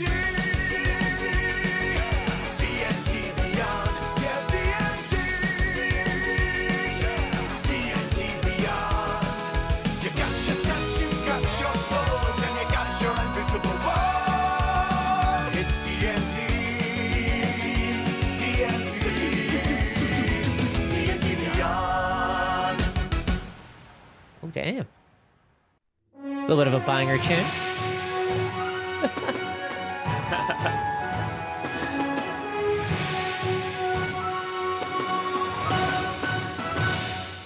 This is live. Welcome back to D&D Beyond, and happy D&D Direct Day! How are y'all feeling? Fantastic. Wow. All of it. Yes. Overwhelmed. My name is Amy Dallin. I am a content producer here at D&D Beyond. I am joined by Sarah Jaffe. Hi. Latia Keys. Hi. These are our community managers here at D&D, and our very special guest, fresh off a glorious Acquisitions Incorporated, the Paladin with the Plan. Please welcome Anna Prosser. That was one of the best intros ever. I don't know what my plan is, but I'm glad to know that I have it. Well, and I was going to follow that up with a comment, but no spoilers. Does the plan need to be a different plan that's similar to the other plan, but not quite? Who knows? Your guess is better than mine, honestly. We've just seen an amazing presentation. So wonderful, If You Want Right. And Gina Darling took us through some very cool, exciting D&D things. Y'all know the songs always get my heart, but we also had some incredible announcements, some very chilling ones. A certain Vecna bringing some terror.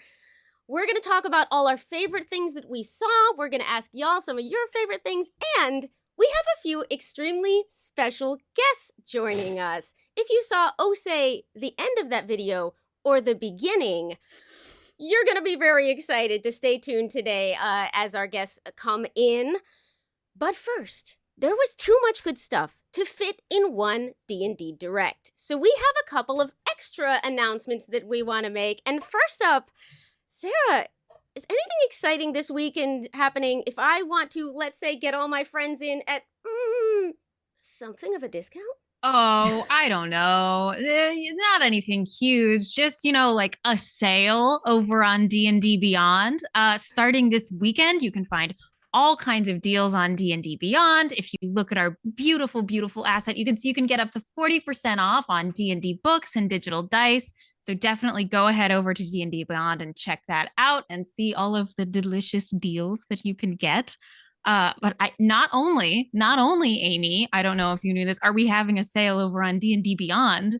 We are having a sale over on Steam where you can go and get deals on a bunch of classic D&D games, a bunch of newer D&D games. Just get that amazing D&D nostalgia in your life from all of those classic RPGs. And that is going on right now. So the celebration is in full swing. And look out, there might be a few extra surprises coming with more details there. Meanwhile, Latia. Yeah. Do we have some other good stuff folks could maybe grab? Maybe. I don't know. Somebody said something about some sort of movie that was happening over the last little while. I don't know. We've got, if you have seen the D&D movie, oh my God, look at it! It's loud time for the D&D movie. All right, I'm actually putting that on mute because it looks like it's mostly commercials now. When they start talking about something interesting, I'll get it back because it's like a stream within a stream. We've got Inception here where we have we have too many streams going on, but so you can stream while you stream. Yeah, I know. Well, I'm gonna still have this up. They're putting up. You can get a digital dice set. Ooh, big deal. So one thing I do want to say, we were talking about that. No, the VTT. I mean, look, it's a freaking video game. I mean, what more do you want? It's like what? Okay, the first thing I couldn't believe, and it was so sad, and it was exactly what I said. They're all sitting around a table with a map and dice. Yeah. And they all have computers, and they're all playing Dungeons and Dragons with the DM at the front with his computer, and the players with their computers, and they're playing Dungeons and Dragons on the computer. And they're like, oh, let me show you how to roll the dice. You do this, and you do that, and you do that, and you do this, and you do this. And look, the dice rolls. I'm like, I could have just also picked up this die and just do that, it's just like I'm like, oh, look, my God. If I ever, so I'm part of a large community of players of Dungeons and Dragons here. I help run it, and if at any stage anybody ever asks me, like if they're like, do you want to play a game, and I'm like, sure, and I sit down at the table and they go, all right, get out your phone. Do you have the app? Like, no, I don't have the app, and I don't want to do that. Yeah. I would not want to be looking at my phone when I'm playing a game at the table. It's not what I'm there for at all. Yeah. I mean, look, I know a lot of people who use D&D Beyond to manage their characters, and they do have their computers open at the table. Look, they just did this, is that, they had to do it. They had to be all around. They don't care. They don't want you in front of the table. That's actually the last thing they want. They want people to be able to play anywhere in the world and use the VTT, and they want people to just log on, play, and spend money. Okay, they want you on their platform, right? Because then they can hit you with the jam seal and they can hit you with the you're gonna get, oh, don't you want the new dice skins, right? Like this is what they want. Don't you want to, oh, you want to play as a dwarf? Well, we've got all sorts of new dwarf armor in the store. Like, why don't you check that out? Maybe you'll get something cool in this dungeon, right? Like they want you to constantly have potential stages where you can get monetized. They want you to be interfacing with the storefront at all times, essentially. Not playing at a table, using your imagination and stuff. That's not the goal. So, by the way, here's something interesting. Actually, I'll turn this back up. It looks like we're not turning it back up, but it looks like they are talking about having pre-made characters in D&D Beyond, and they're talking about. Let's see what they say real quick. PlayDnd.com. Catch us on future streams, and we will be deep diving these again. So, y'all, we got to talk direct. A lot of exciting things happened, and from the documentary hints to the cute monsters, was there anything that really stood out to you? All right, I don't care what stood out to them. I mean, what didn't? I'm turning that off. So if something interesting pops up during this direct, we'll bring it back. But it looks like they're doing what we're doing. We are the snarky version of them. They're the happy, we love everything version. We're the critical, let's look at this version. I feel like I'm not being snarky. I thought No, we're not being snarky at all. I thought it was fine, except for that maybe the people in the main thing sounded a little phony. But yeah, that's about them. That's about their acting and not necessarily about the content. Yeah. So we'll go in order. Oh, by the way, so if you have any more questions, comments, let us know. I saw a few earlier. Super chat, we'll answer them right away. Now's the time. And one thing I want to mention, since we don't have commercials, those of you new to Roll for Combat, do like and subscribe, and also do check out Discord Minis YouTube channel. She has great stuff on there. I really like her channel a lot. Especially I like the way you cut and hold your mic and run around. I'm like, I feel all energetic. I'm like, I need to do that. I'll be like, hey everyone, how are you? I'm Steve, and I'm gonna talk to you about the VTT. It's like you're like all over the place. You know? I know. I'm so energetic. I'm just sitting here on my chair, and you're just like running around like a mad woman. Also, do check out, if you like mimics, they did talk a lot about mimics. You on Battlezoo.com could join the Ancestry Year of Monsters, where you can play monsters. And right now we have the Doppelganger out. Every month we put out a new monsters for Pathfinder and 5e. We have slimes, doppelgangers, and a Medusa kin called Stenos. Right. The ones that are out now, and dungeons are coming like probably next week or something like that. Yeah, it's going to come a little next week. April 1st. Last year we put out the Dungeon Ancestry, and the internet melted down because people couldn't believe it's real. And yes, you can play the dungeon. Yes, you can get it now for free at Battlezoo.com. We're going to put out the bigger one next week. Which will be Dungeons Expanded. It's like 27 pages long of how to play a dungeon in Dungeons and Dragons or Pathfinder. And we also have our dragon book where you can play a dragon. So you can play a dungeon playing a dragon, or a dragon playing a dungeon. It works, trust me. I know it's insane. We're nuts. And it's actually very well balanced because Mark co-wrote Pathfinder 2nd edition. And people have played it, and they love it. I'm going to give out the spoiler because they did it, Mark. In May, we're coming out with Mimics. Mimic May. If you want to play a Mimic, you can play a Mimic. We beat D&D, buddy. So it's cool. Like, you want a Mimic plushie? Cool. You want a Mimic Dicekin, whatever the hell they are? Sure. You want to play a Mimic? Well, now you can. I know. It's insane. You're going to like lose your brains when you see this thing. So just go to Battlezoo.com. And then finally, RPG Superstar. If you don't know what that is, you make a monster, you submit it, and if you get selected, you get published and paid. Swear to God, that's it. It's pretty easy. Just then you can make up to 3 monsters, and if you and it gets judged by professional RPGers. We got one right here, and just check it out, RPGSuperstar.com. That's as much as you can. Anyhow, let's go to the main thing. Minecraft was first. Woo! Oh wait, they're talking about Sigil. They're talking about, let's see. What that was an involuntary intake of breath. The art style is very interesting. Now, it's very we kind have of just a minute here almost. before our very Okay, I don't think they're going to had a talk really about cool art style back in AD&D too. Yeah, they With actually all the showed something real detailed quick. stuff. So, but before we do that, so let's go in the order. So Minecraft was first, and look, say what you want, that was genius. Okay, they're very smart. It's going to do very well. Minecraft, you can't underestimate how big Minecraft is. It's like Minecraft is incredibly huge. It still is huge, and more importantly, it's if you want to get the kids. It's a good idea. That's how you get the kiddies. And we should expect to see tons more of these as time goes on, right? Like Fortnite, I think we'll probably see something like that. Like it's just inevitable. Yeah. Like this is just this is the art of franchising now at this stage. This is where we are, you know? Yeah. Yeah. I mean, it looked very good. I mean, I'm not a huge Minecraft player, but I appreciate it for what it is. I understand the community. I used to play it back in the day. And it looked good. I mean, it was very pretty. It was well done. And it's a combination of like, as long as it's good enough and it gets people in, that's all they really care about, unfortunately. After that, they had the movie. We all know about that. Then they had those exclusive toys. They looked expensive. They had those expensive looking toys there. What did you guys think?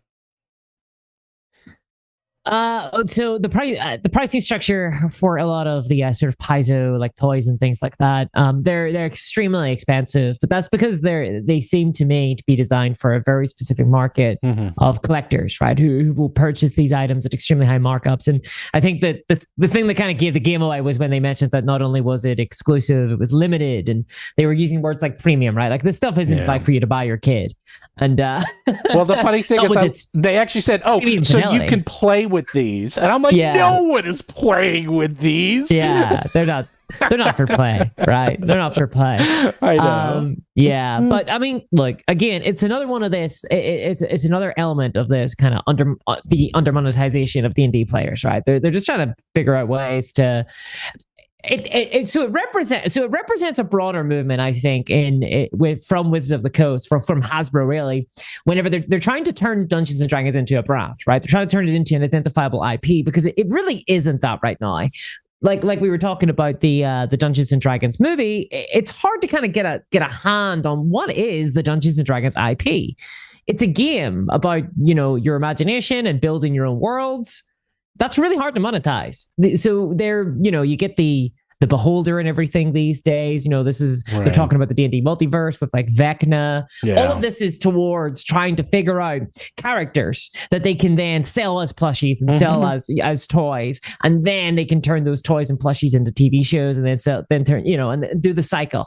Do the old monetization cycle. It's all part of this. It's all part of this one ecosystem. This one monetization strategy. Oh yeah, when they're talking about the multiverse, I was like, dude, they're like, I actually wrote this all down. They're like, oh, first we did Keys to the Golden Vault, then Bigby, and then Phandelver, and then Planescape, and Deck of Many Things, and Vecna. I'm like, they are monetizing and using their specific assets that are unique to their property because, everyone else has fantasy, and so they have to say, well, this is what we have that no one else has, and they're just trying to bring that out. And it's kind of like I don't have an issue with the idea of them selling plushies, right? Like there's no, I mean, that it makes sense to me. It's whenever you kind of view it in the context of this wider kind of ecosystem. I sell plushies. Yeah, plushies are cute. I like plushies. I actually have no problem with like the kind of some of the cutesy elements and stuff. But my issue is it's just when you think about it in this broader cultural context, this kind of commodification of everything. One of the issues that I have, I think, is just I keep going back to this, that I feel like I engage with Dungeons and Dragons in a way much different from how these executives imagine people engaging with Dungeons and Dragons. And to be honest, their perspective is very alien to me. I don't perceive, Lost Mines of Phandelver, Tiamat, the Giants. All of this is like part of one shared multiverse. I see them just as like pre-made adventures that you can dip from and take from as and when you want, whenever you're thinking about running games. Yeah, but I don't see them as like one shared continuity, as one part of one massive multiverse brand. Well, they need that. There's a lot of reasons they can monetize. I don't want to get into it, but they need that. But who has done this very, very well? There's a little company called Paizo, Mark, that they've done a very good job at building their world and having not necessarily heroes. In fact, they've done something very different. It's like D&D had heroes originally because those were literally the characters that Gygax and was playing in their kids, and they literally took their characters and made spells and and NPCs out of them, and then they built the world around it. But Paizo did the opposite. They have a couple of main people like the Whispering Tyrant and a few others. And a couple of core gods, but they don't have a huge number of NPCs that run the show. It's more like settings, and then you're the hero. Am I wrong, Mark?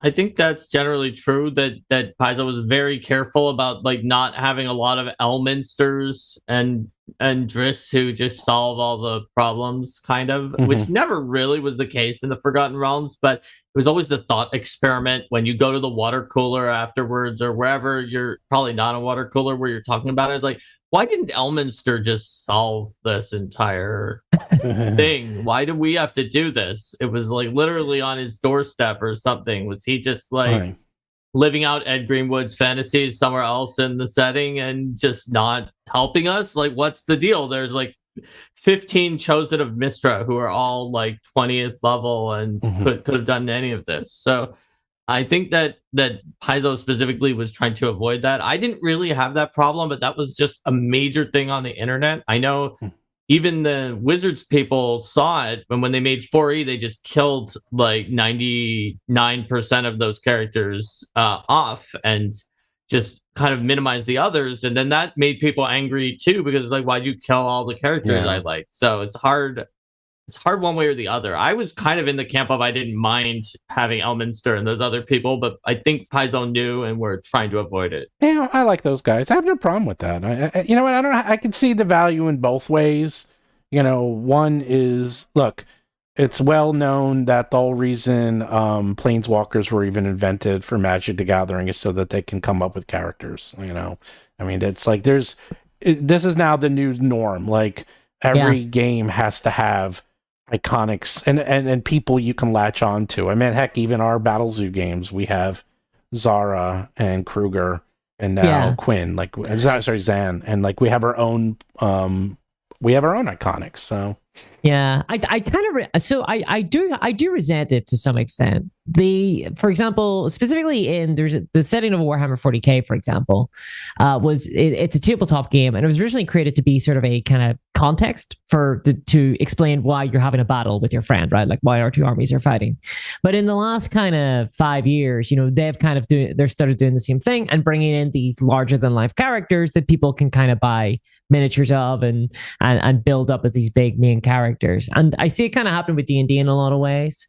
And it's just, I kind of struggle with it because ultimately these hobbies, they're kind of meant to be creative. They're meant to be, you build your own people. You are the important person in this setting. Whenever you start to create these kind of iconic characters, that can take away from that a little bit, and it can begin to constrain the world. I don't have a problem with shared worlds necessarily. I love the Warhammer Fantasy RPG, right? And that's set in a setting with people that exist. It's a defined setting, and that's fine.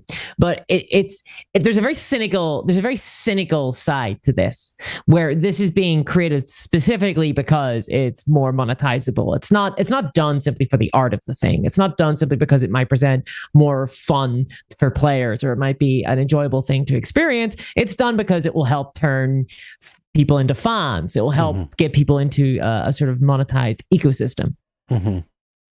Oh, by the way, so they're talking about, we'll switch real quick. So that's the D&D Direct. They're showing in quarter 3 2023, Bigby presents Glory of the Giants. Then they're also coming out with Pandelver Below, the Shattered Obelisk. Then in quarter 4, they're coming out with Planescape, Adventures in the Multiverse. So that's their Christmas release. And the Deck of Many Things, which I am huge fan. It's another hilarious coincidence that people are going to conspiracize about, because Paizo has had the Stolen Fate adventure path that's about their deck of cards coming out. Oh my God, you're completely right. At the same time, also, people are going to be like, oh my gosh, they stole it, but like it's parallel design. It just happens. They have a lot. There's a lot of parallel designs. If you think about it, it's like, oh, we have a fantasy school. We have a fantasy school. We have a deck of many things. We have the Harrow deck. I'm like, we have a circus. They have a circus. Right. We have a circus. Or like we have a circus. Paizo's doing an elemental book. We're doing an Aldebaran book, and like all of these was weird. That was just all coincidence. Of these are coincidences, and I know that they are coincidences because I was probably like the only human being who saw the two elemental things about to collide, and I was like, I can't even tell anybody about this because of my NDA. But we'll see. I came up with the Eldamon and the elements. You came up with the idea way before Paizo did. Yeah, and then then theirs was announced. Actually, they announced it after I announced when it was mine. coming out in Paizo to do that book. At that time, Steven, you were planning on doing Eldamon like a year later. You actually advanced Eldamon's schedule by a year. So when I saw that it was going to be a thing at Paizo, I was thinking, oh, well, whatever. These are going to be different years, whatever. And then it all switched around to the same. It just happens like that. By the way, Mark Seifter, who's designed pretty much every single class or worked in every single class in Pathfinder. I did a pass on other people's classes. I didn't design them all. Sorry, I did design the most classes of anyone for PF2 at Paizo, but like Logan is pretty close. Anyhow, we just started our play test of the largest Pathfinder class ever designed, the Elemental Avatar, and we are looking for testers. And if you go to that link right there and read at the bottom, it explains what you need to do. And if you are interested in previewing and playtesting with others a brand new class that allows you to, I don't know, is it called mind bending, wind bending, something bending, ice bending, fire bending, you can do some pretty cool elemental powers, kind of like this guy named Last Airbender. I forget again. Anyhow, if you're curious about that, we have that. And also we're going to be doing the Eldamon trainer class probably next month. So if you like Pokemon and Avatar and you always wanted it in your D&D or Pathfinder game, we got you, baby, because we're doing that and it is awesome. Next up we have the VTT. I'm not going to talk too much about the VTT, and I'm going to tell you why. We're going to talk about it tomorrow, Mark, and guess who's going to join us? One Derek Melenda. Oh boy. Oh boy, that's going to be as he said, he goes, I think we're going to get demonetized. I'm like, yeah, we might with you on this stream, because oh boys, he is critical to say the least. I think we could spend a whole episode on this. I think we need to make sure he doesn't go into expletives or anything like that. Yeah, that's not how you get demonetized, but he'll be fine. Long story short, it looked great. It's a video game. It was everything we said it was going to be. It's gorgeous.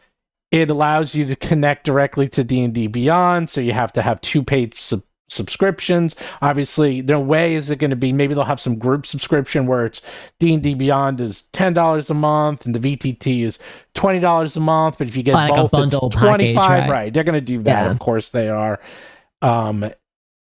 It's not $30 for the subscription to the VTT. It's $30 for D&D Beyond on the VTT. It's going to be $30, and then what it will be is it's going to be like $30. It'll be like a Netflix subscription. It's my guess. Yeah, $29.99, and you get every book, you get everything D&D has ever put out, but it's a rental. You know, like you don't own any of it, and when you quit, you lose it all. But you get everything. But if you also can buy them and then quote own them forever, if you want to do the basic subscription of say $9.99, and then you just buy things a la carte, something like that. I detest that business model, by the way. I absolutely hate it. I have a printer right now that won't let me print things because I'm not paying the subscription fee. It's insane how much this is seeped into every single element. People will not just sell things anymore. Everything has to be rented, right? Mark, they said they want you to go back to Paizo. To go back to Paizo? I thought Or they said that replicate they want you you. to share me. Oh, it'll replicate you. They want me to clone you. There we go. Oh, the clone? Yes. Okay. And Ollie Wright said Astral Diamonds. Oh, baby, you're gonna need your Astral Diamonds. You want to buy some new outfits, buy some new skins. Oh, you're gonna need those Hell Astral yeah. Diamonds. Don't forget. Don't worry, if you spend $100 on the maximum package, you'll get plus 50% extra Astral Diamonds over what you would typically get for that price. Yeah, and Very don't forget nice, your Astral Diamonds will never be the same amount. It's like $10 to get you 800 Astral Diamonds. I'm like, why don't I get 1,000? It's like, and everything costs 1,000. Why are you giving me 800? You know, or something like that. Literally to be as confusing as possible, because the more confusing it is, the more you'll buy. Yeah, so you're just like, all right, I'll just buy 2,000 Astral Diamonds. It's like, oh god, it's so stupid. You know, it's a hostile monetization strategy. Like it's not fun to engage with. It feels hostile. You know, like they're always trying to get one over on you. Yeah, I mean, look, it's everything we thought it was going to be. Did you saw the magic missile? I was like, as soon as I said, I was like, oh, there's the magic missile, there's the fireball, and then you saw the creature like burst out of the ground, and I was just like, you know, it's like. But the funny thing is, what I couldn't believe is that all the minis were still minis, and they had like, you know. But I'm like, this is the phase 1 where they're just minis. Emotes.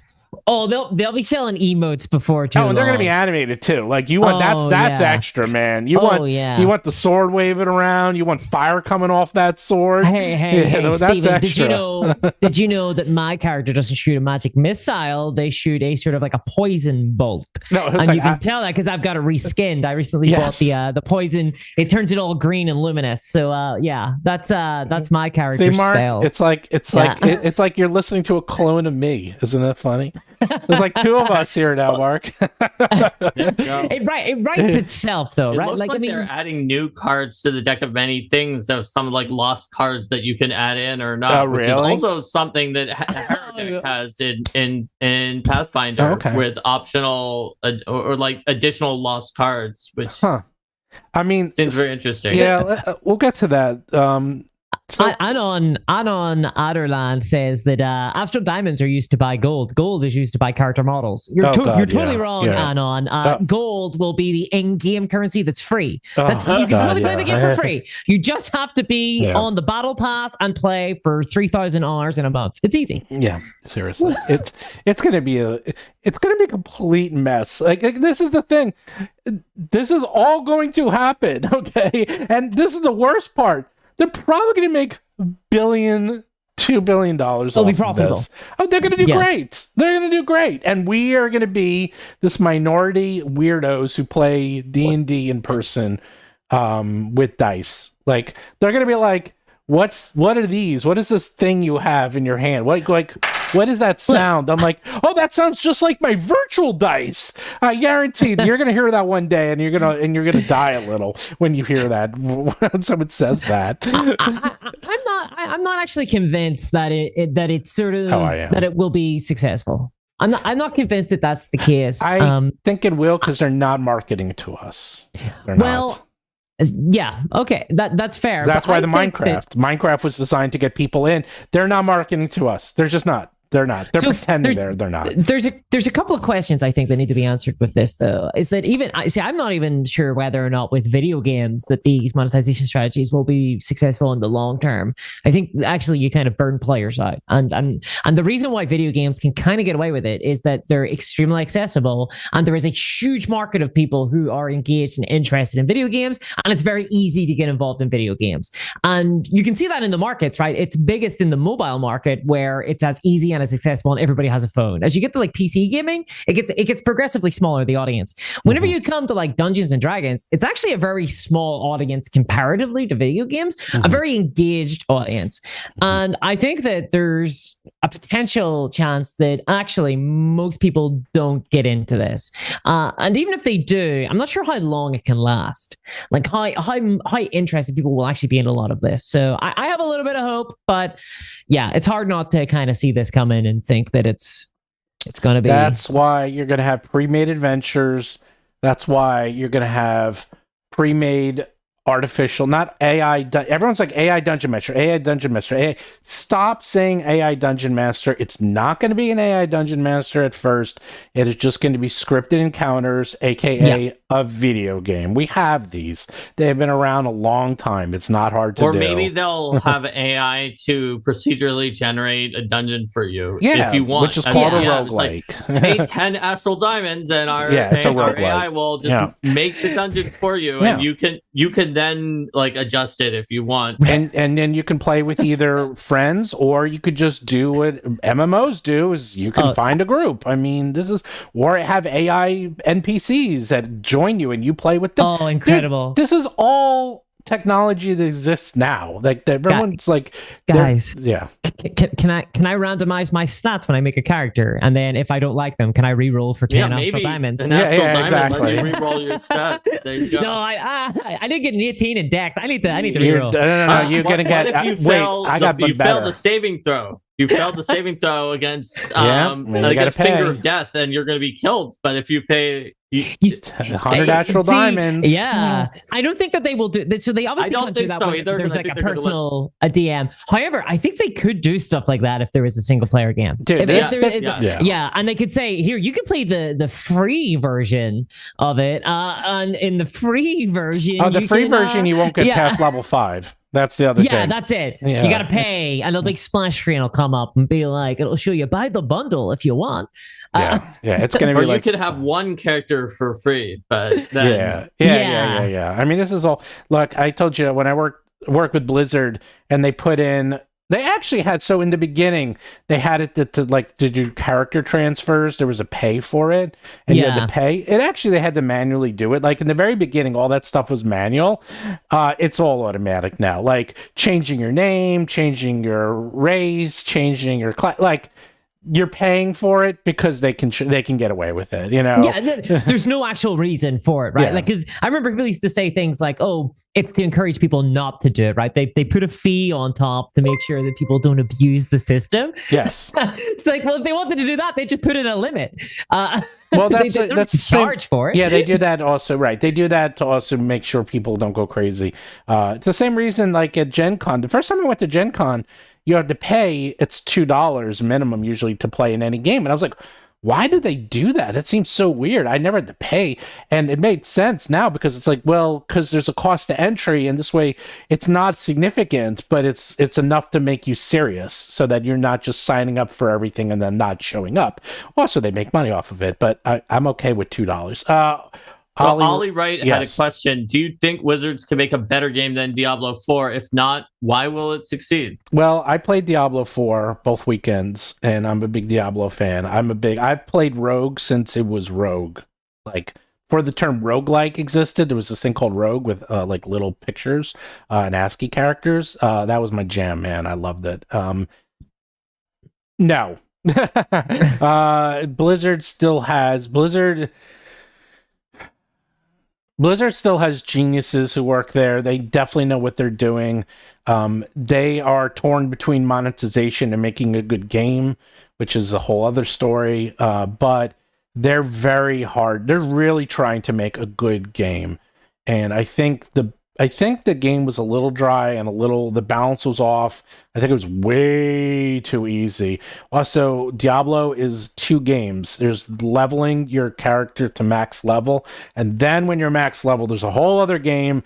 That's a different game, and that's the real game, by the way. Getting from level 1 to 60 is just the intro, and then when you're level 60, and then you're doing the hardcore modes, and then you're doing like raids, which they actually have in Diablo 4, and boss battles. That's the real game.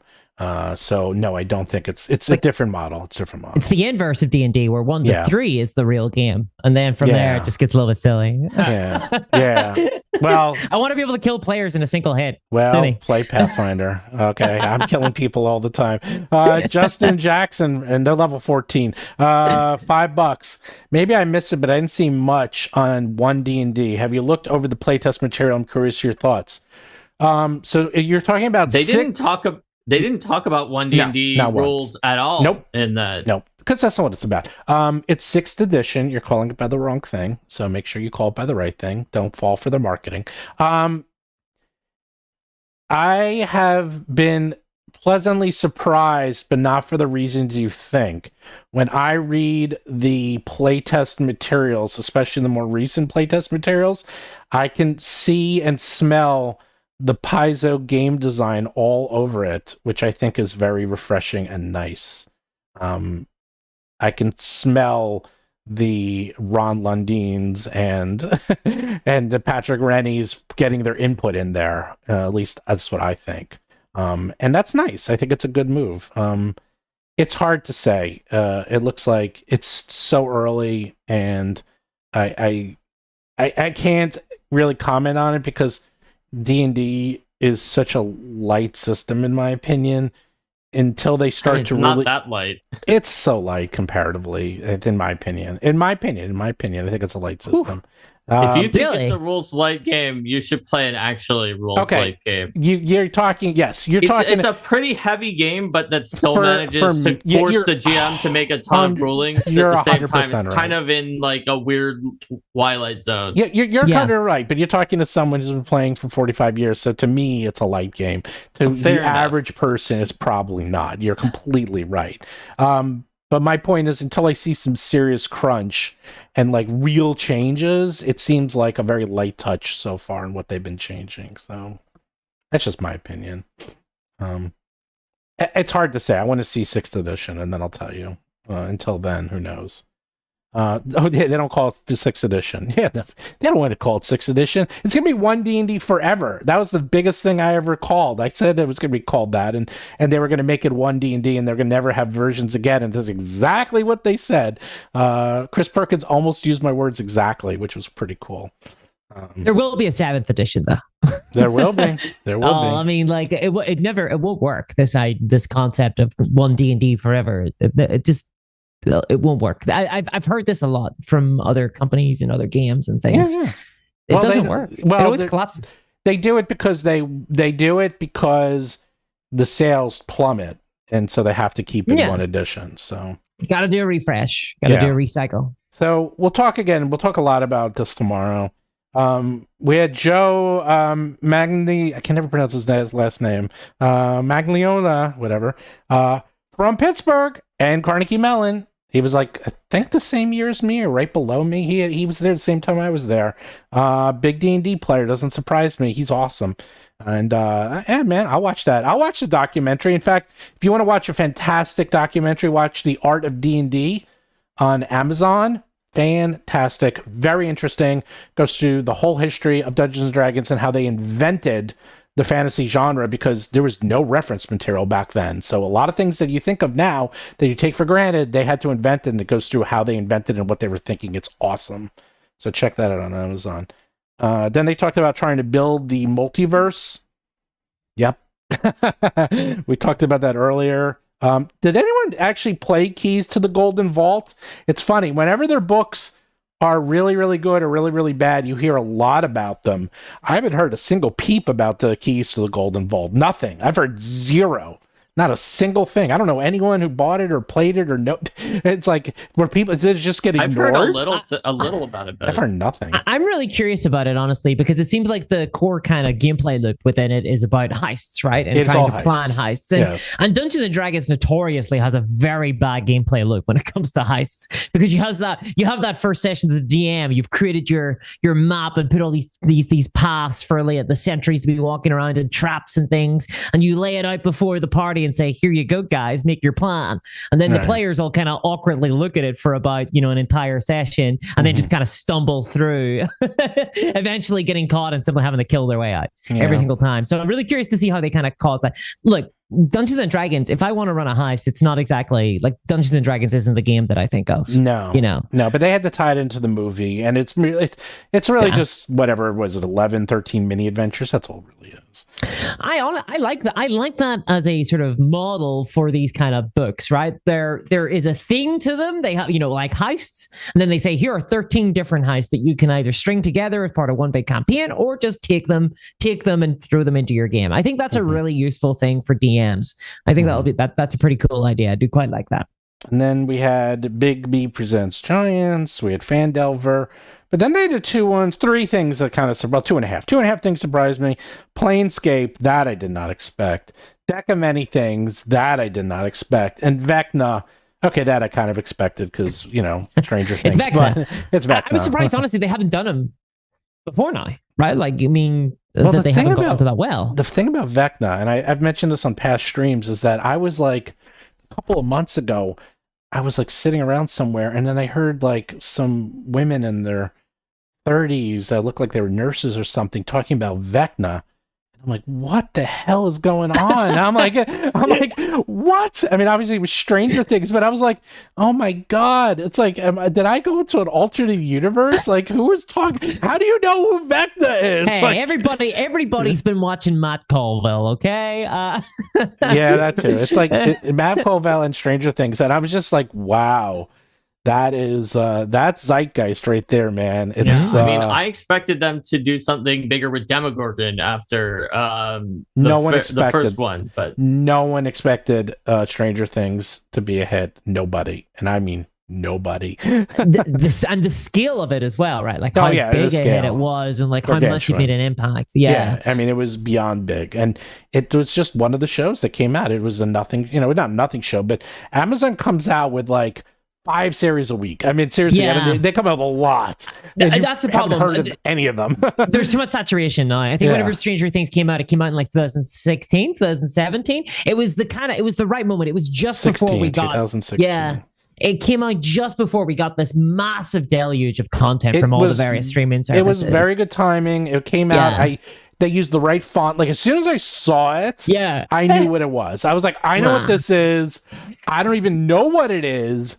And I know what this is. And then I watched it, and I literally only would watch one episode a night because I was like savoring it, because I was like, oh my God, this is so good. It shows my favorite, I've talked about this in the past, the dirty 80s. I love that's what I grew up. It's my history. The kids in Stranger Things are the exact same age as I was back then.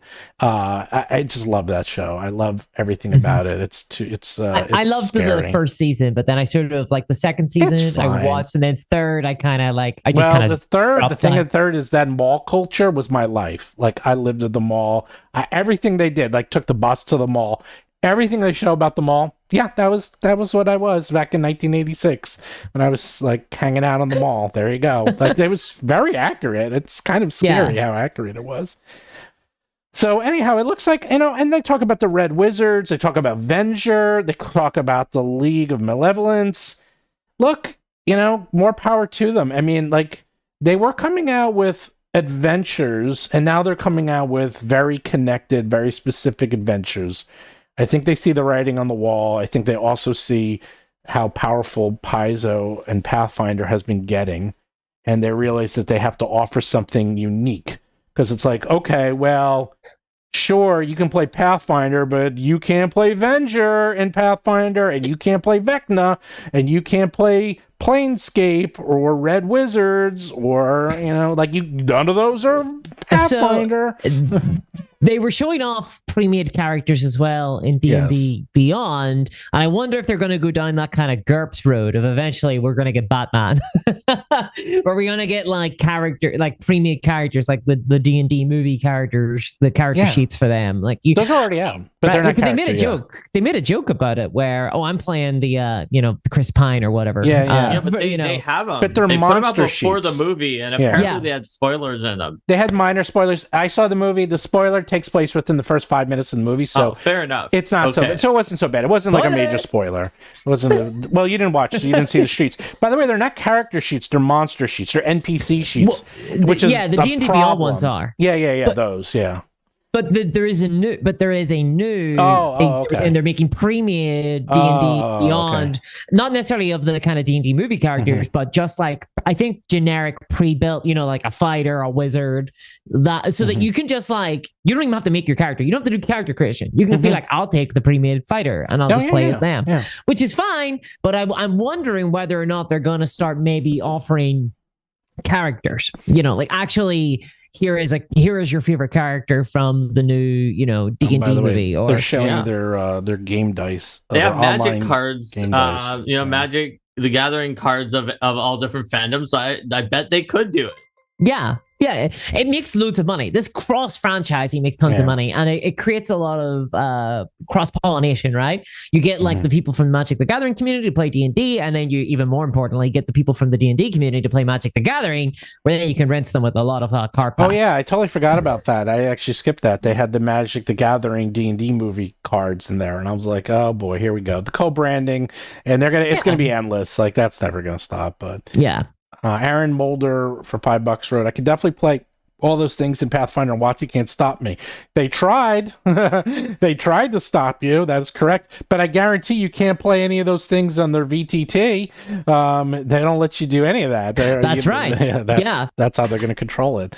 And that's why they wanted to be the only VTT around, because they didn't want anyone to do anything that was not This will be Pathfinder. D&D only, right? It's so all what that D&D means is only. that if you're somebody who is on that platform and uses that VTT, you will never play another game. Yeah. Once you're in that ecosystem, once you have purchased some skins, once you have bought your dice, you will never play another game. And that's the point. That is the point. It's all towards this one goal of being the biggest only tabletop game in the marketplace. And if they can get you to play digitally while doing so, I mean, that's all that matters. Oh, and That's I did all- forget they did have R.A. Salvatore talking about Drizzt. Look, I'm a huge fan of R.A. I've read all of his books, most of them twice. I've read all the Drizzt books. I love Drizzt. I have no problem with him. Like, I have no problem. I think the books are very enjoyable. They've been around for a long time. He was a big reason for the hobby to become what it is. For better or for worse, Drizzt is a very, very popular character. It still is to this day. Bob is still very much alive and pretty young and still writing, so God bless him. Let him keep going.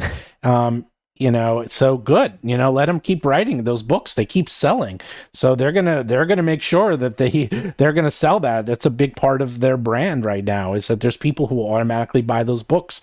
They are bestsellers, and but people were like, oh my God, this is so boring, so boring, so boring. And I was like, yeah, but it's the part that you have to talk about, because there's going to be a new Drizzt book, and you got to talk about the new Drizzt book and the new Drizzt series, and people read them. So I have no problem with that. What I can't wait is to spend $49.99 and play Drizzt with all the bells and whistles, because that's going to be premium, model, by the way. You get the model in the one D&D VTT, right? You get the model, you get special custom spell effects. You're going to get everything. It's all, you buy it as a bundle. You get a voice pack. Yeah. So whenever you do the emotes, you get the actual Drizzt voice. Oh, guys, come on. This thing is printing money. I know. Printing money. Yeah. I mean, seriously. It's like, and it's going to be expensive. That ain't going to be cheap. $50. Yeah. You'll need to 5,000 astral diamonds at least. Come on. And then, of course, if you want Canterbury or was it I can't remember the other ones. Brewhammer. We're the buddies. Anyhow, they'll all cost money too. Everyone's going to cost money. Everything. That's another thing. If you want the deck of many things, that's going to cost money, right? Okay, all these things they're bringing out. If you want those red wizards, they're going to have special red wizards. Those will cost money. If you want Venger, that will cost money. You want the Lady of Pain or something from Planescape, that's going to cost money. Like, you're going to have all that stuff, man. It's And this monetization, it affects everything. It affects the content that they create as well, right? It creates what kind of monsters they're going to build, and whether or not what they include in future content and future books, and how they actually release things. It completely changes, because they'll no longer want to do things like just setting books, right? They won't want to do this anymore, because there's not a lot to monetize in there. They'll want to include lots of new monsters. They'll want to include, new classes or new items, new spell effects, things that they can actually sell to you now at this stage separately as an upsell, part of the microtransactions. So it completely shifts everything. It really does. It fundamentally, from the ground up, will be absolutely reshaping Dungeons and Dragons, at least, and probably the wider TTRPG market, because, well, a lot of people come into role-playing games through Dungeons and Dragons, and as this becomes normalized, I'm afraid to say it ends up looking like the video game market, where in 2010 you had Dungeons and Dragons Online being one of the very few games with microtransactions. 2023, I don't think you can go. There are no games without microtransactions now, right? Yeah, yeah. I mean, there's some, but there's but they have like passes. Don't forget, you'll have their passes, so you can buy like the pass for all the event, blah, whatever. Oh, I like this. Someone wrote the deck of some things is free. The deck of most things is $29.99. But if you want the deck of many things, that's $49.99. yeah, that's where they draw the line. Yeah, it's like, well, I got the deck of most things. It's like, do you have the deck of many things? They're adding new cards that you could add to the deck, new cards, right? So those can be the extra DLC ones. I actually don't think that they're going to sell new parts of the deck. I think they'll sell gilded versions of the deck. No, they're not going to. They'll be gilded and special items. They'll be like many backs. Yeah, gilded back. Like, this back has Tiamat. Wait. This is the one. Are you ready? Can you play Magic the Gathering in the Foundry VTT with your D&D characters playing your Magic deck from Magic Arena? Oh, wow. You mean the Foundry VTT, or don't you mean the Wizard? I'm sorry, it's Foundry. I meant the Wizard. So can you load up the 6th edition VTT, get your character, pull out your Magic the Gathering deck, and start playing Magic the Gathering Arena in the VTT? I doubt it. It doesn't really make any sense. Oh, I guarantee they're going to do it. There's zero chance. Why wouldn't you just play Magic Arena on its own? Why? It's a hangout space. Wait. Why was Magic the Gathering invented? Does anyone know? Well, gee, I feel like I'm at a pop quiz. Okay, Magic the Gathering was invented as something to kill time between Dungeons and Dragons sessions because there's a lot of waiting around. That is why they invented Magic the Gathering. And Magic the Gathering was literally designed as a fun little game you can play, 5-10 minutes. It's obviously turned into a bigger thing. And while you're waiting at gaming conventions and stuff, it's all going to come full circle. And then Peggle. Remember Peggle? Peggle was very big for the MMO space because you'd be waiting around for raids. So a lot of people would play Peggle because there's a way you can even play Peggle inside of WoW, if you remember. Because people would play Peggle while they're waiting for raids to get organized. Flying on your mind, like on your flight path. Yeah. So this is what they're going to do. It's like, why not tie it all together? It's not that hard from a technical point of view, believe it or not. I'm just thinking how I would do it. It's really not that tricky. It's that, you just have the recreated game space. You use a subversion of it already works on the phone. Oh yeah, I totally would do this. And then maybe if you're playing Magic the Gathering in the virtual tabletop, there's special cards and backs and abilities you could only get there that you can't get anywhere else. You 100% get an achievement. You'll get an achievement. Oh yeah, in both Magic the Gathering Arena and in one D&D Virtual Tabletop, because they're definitely going to have achievements in that. Definitely going to have a way to connect the two. It might take a while. Yeah. It's not going to be like out of the gate. But why not? I'll tell you a secret, Discourse. D&D, are you ready? Mark, I'm ready. I'm ready. Else. So back in the day, I don't know if anyone knows this, when they were building World of Warcraft back in the pre-alpha days, they built a card game based off Magic the Gathering, kind of like Hearthstone. They actually built Hearthstone, and it was supposed to work inside of World of Warcraft, and I saw it. They couldn't get it to work, and they were way behind schedule, so it was scrapped. No. And eventually became Hearthstone in the long run. Yeah, John Statz, who worked at Blizzard, and I helped out there. We could talk about it in more detail. He was there when this happened, but there was a plan to have Hearthstone inside of World of Warcraft way back in like 2004. Mm-hmm. So, wow. Oh man, very nice. That's super cool. Yeah, but that's what I'm saying. It's like these two have been around forever. It's like it's peanut butter and chocolate. Like they get along very well. So yeah, kind of like playing Gwent in the Witcher games. Exactly. It was going to be a card game within the MMO that you can play. Yeah. And they tried. They actually had it. They started the development. I saw it. I actually saw some of the cards, and I saw the very. I mean, we're talking like pre-alpha. Like this was really early.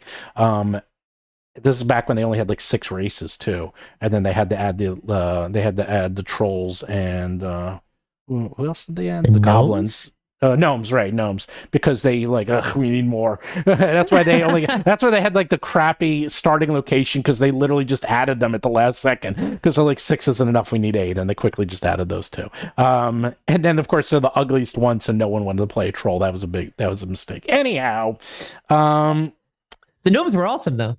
Oh, the gnomes are good, but the trolls. The problem was that they made the trolls and they made the orcs so ugly. And they made them so gross that there was a 3-to-1 ratio of people playing Alliance, and it was a real problem. And that's why they came out with the Blood Elves. And they made them gorgeous, and they made them look like porn stars. They literally, if you see them, that's not an accident.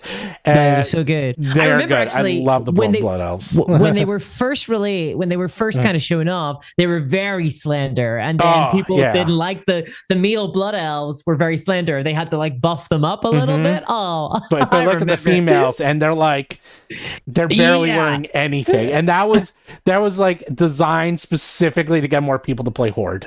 Please play the Horde. Yeah, and now of course the Horde is the most popular faction, and which is kind of funny how we kind of do this big circle, you know. But it's a good example of people would be like, oh, they had that part of the lore. I'm like, they did not have that part of the lore. This is like they will design the game over their needs of what they need, and this is what D&D is going to turn into, which is kind of sad. It's like they're going to start designing the game around this VTT, around microtransactions, and it's not going to be a game anymore like it used to be. I mean, it'll still be a game. It's a product. Yeah, it's a product. It's a franchise. It is designed. It's a brand. It's a brand. Yeah. It's designed to make money now. Mm-hmm. That's it. It's and that comes with a lot of problems. Ooh, the deck of Stranger Things. I'd buy that. I have no problem with the deck of Stranger Things. I like the deck of many things. I'm a big Mark knows this, man. There's not a single random table that I don't love. If I see a random table, I'm like, yeah, I'm rolling, baby. Steven and I fit together well in that. The random tables are just something that amuses me too. Oh, you must love character creation in Warhammer Fantasy then. Yeah. Or Traveler. Everything random. Yeah. Traveler, you can die during character creation. You're like, oh, I built this guy. Oh, he's dead. Oh, well. Shouldn't have been in the wars. Started over again. So, yeah. All right, we've been going over 2 hours, so I think we should wrap it up because Mark has work to do. They're about to stop on the D&D Beyond stream too. Wow, so we've went too far. If anyone has some quick questions, ask them now. Otherwise, I want to do this again tomorrow and with Derek. And if you can't make it, Mark, it's fine. Derek and I can easily, if you have too much stuff, because I know you're a little busy. We'll see how much I get done today. I can probably make it. But do be on the lookout on April 1st. That's all I'm saying. April 1st, it's some day, April something day. And we came out with a really, really infamous thing. So this year, we're going to come out with nothing at all. That's right. Yeah, sure, Steven. Mm-hmm. Don't worry. We'll just roll a D100 for character creation like you like and see, or for product creation. There'll be a stream of me and Mark rolling D100s all. That's what it's going to be. I kind of love the idea that that's how you decide to do stuff. You just roll D100, look at the table, and do what it says. Sometimes it feels like that some days where it's like Steven will come in and be like, okay, we've got a new product that we're doing before all of the other products. Before all the other products that we already have people for in contracts, yes, this is before all of those. Hey, man. It's great. We you and I work very well. Look, you know how I work because this is how I work. I think about things for a long time, and then when I get the burst of inspiration and it all comes together, it's like boom, and then I come out and tell you, I have it. Let's do this. And then it's usually, when I come to you, it's usually pretty fairly well formed by the time I come to you. It's not like, we just came up with this one thing and let's figure it out. It's usually it's always a good idea. It's just funny because it'll be very sudden. It'll be like, and we have to do things now. And I'll be like, all right, I'm ready to do it. It's good. Not everyone can work on that style, but we work very well together. Yeah, last year we came out with it was March 31st, and I came to Mark and I said, "Hey, No, it was March 30th, and we're technically on the East Coast, it was barely the 31st because it was 11 p.m. my time, 2 a.m. 3 a.m. on your time. So it had technically gone over to the 31st. And I said, how quickly can you write a dungeon tomorrow, ancestry? Write a dungeon ancestry Can you in do it one in day one so we can put it up day? for April Fools. And I was like, I And can he do did. it. And he It'll did. be short. 5,000 and it was. words. It wasn't short as 5,000 It's like words. 4,400 whatever. words, something like that. And then we laid it out and we put it out, and everyone And by thought short, it. I mean Paizo's ancestries are even shorter sometimes. And But then it's this short year- compared to our ancestries. Well, then I gave you the turkey, and the turkey, you got 2 days to do the turkey Oh yeah, ancestry. the turkey was very short. That was a heritage. That was That short. was easy enough. But you could play a actual turkey in our Even game. gave me 2 days to do a product from start to finish. That was easy enough. But this one I gave you 9 months. You just decided to start on it the last week. That's your problem. Hey, hold on. That's because you gave me so many other new things during March where you're like, oh, here's another product. Well, even it is over this called past March weekend. Madness for a reason. That's why we call you're it right. March Madness. Hey, man, but you finished it. We got, if you want to I finished the Elemental Avatar. Elemental that was Avatar pretty out good. now. Even before the end of March. I That see was you early chatting with so the that I have time to do playtesters during this. the stream. Yeah. Literally during the stream, like telling them how to play the Elemental Avatar because everyone wants That's to true. play it. Why not? I know. And you too can try it Well, out. I figured I could do it during the stream because afterwards I'm gonna have to really cram into working on the thing that we're writing for April 1st, and so I'm not gonna be able to pay attention to them, and they probably want me to talk to them a little bit. That's fine. You know what? Let them take care of them. It's gonna take them a few days to get organized, so don't worry about it. Discourse Mini, they wanted to know, what are you doing, releasing? What new and awesome TTRPG content is Discourse Mini releasing this year? Guys, I fly by the seat of my pants. I've got no idea what the hell's happening next week. Never mind. Oh, by the way, that in a clown month's time. makeup was horrible. By the way, that you didn't like my clown makeup. Freaking nightmare fuel. Okay? You did not like. My goodness, I've never been invited onto a stream and insulted in such fashion before, sir. Oh, I'm reading what it says right here. It says, Discourse Minis, I can't unsee you without the clown makeup. Sorry. See, I didn't say that. Someone else did. I just was acting. You were role playing.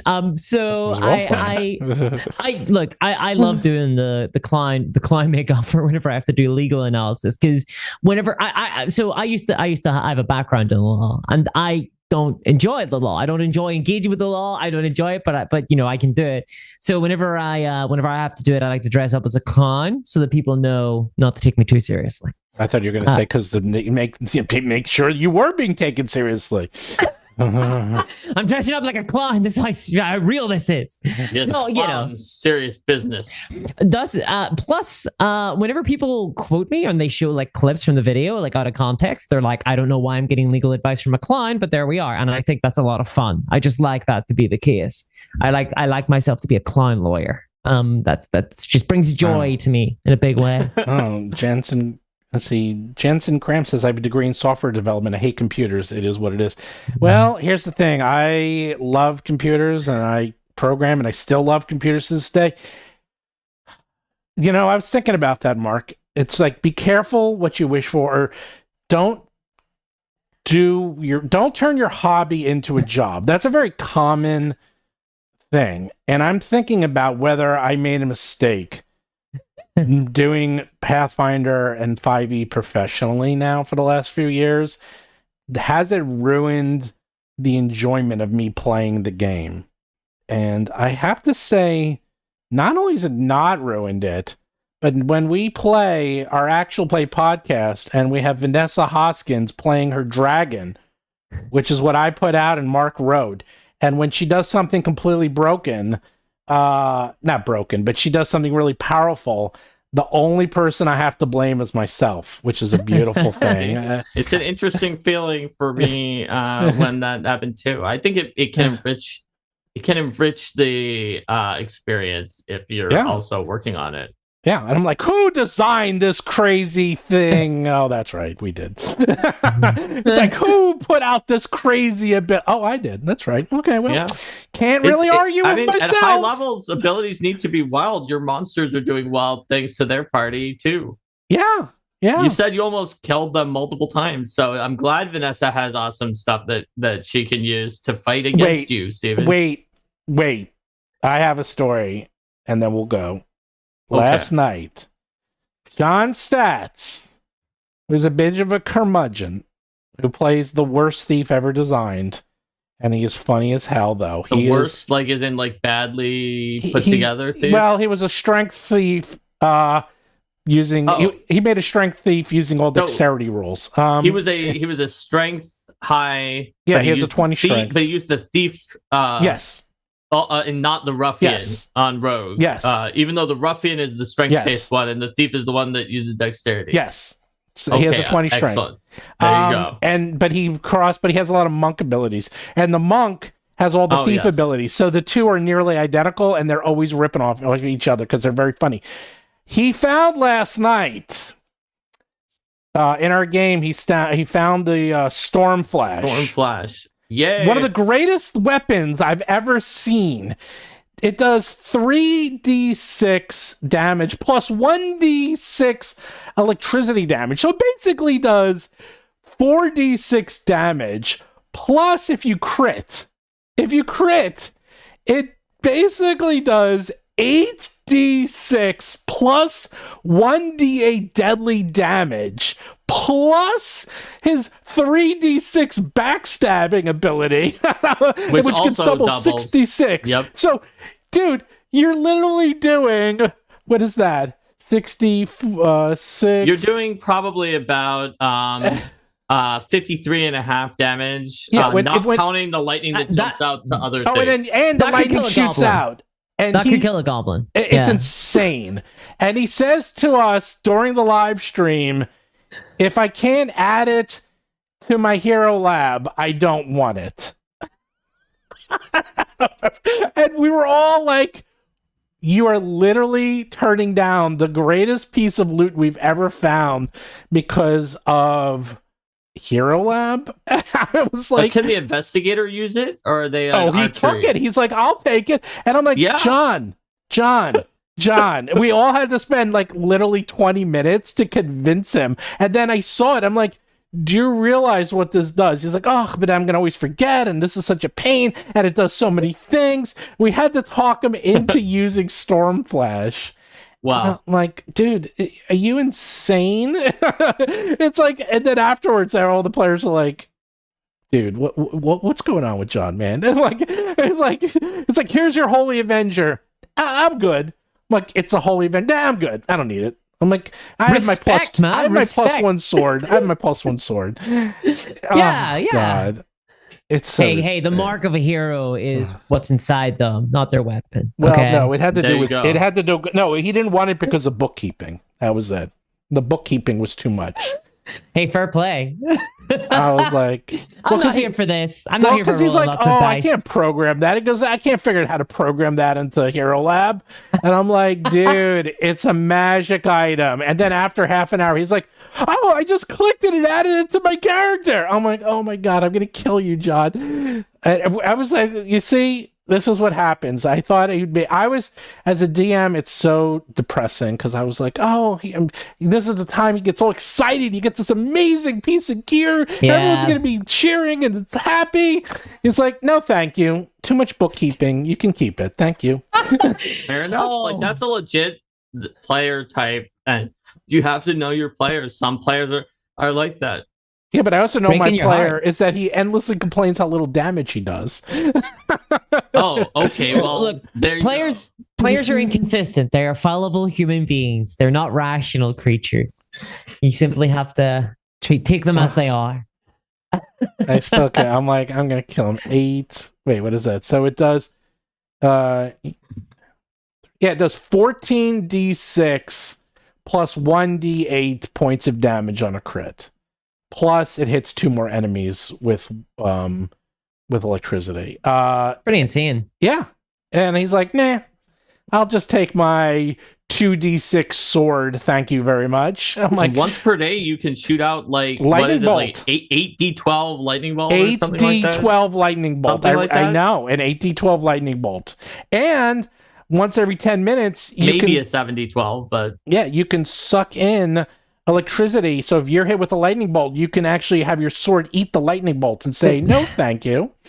Stephen, I fight with my ancestral blade. That is a mundane sword. I would not stoop to use such another weapon. Well, if he had that excuse, then that would be fine. And that's why when we were making Pathfinder 2nd Edition, I was talking to the team, the other designers, and we wanted to make sure that you could keep your ancestral weapon and upgrade it. That's why it uses property runes and things like that, so that you never have to abandon your mother's sword that she passed down to you. When I played, but that's not what John's was doing. I know.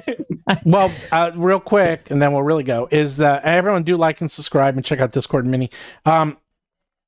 We had a character who was a dwarf, and he kept his Warhammer from level 1 to like level 20 and never added anything to it. He never even added pluses, and it was fine. Now, that was Pathfinder 1st edition, so there was plenty of other ways for him to make his weapon powerful. He didn't have to get it up there.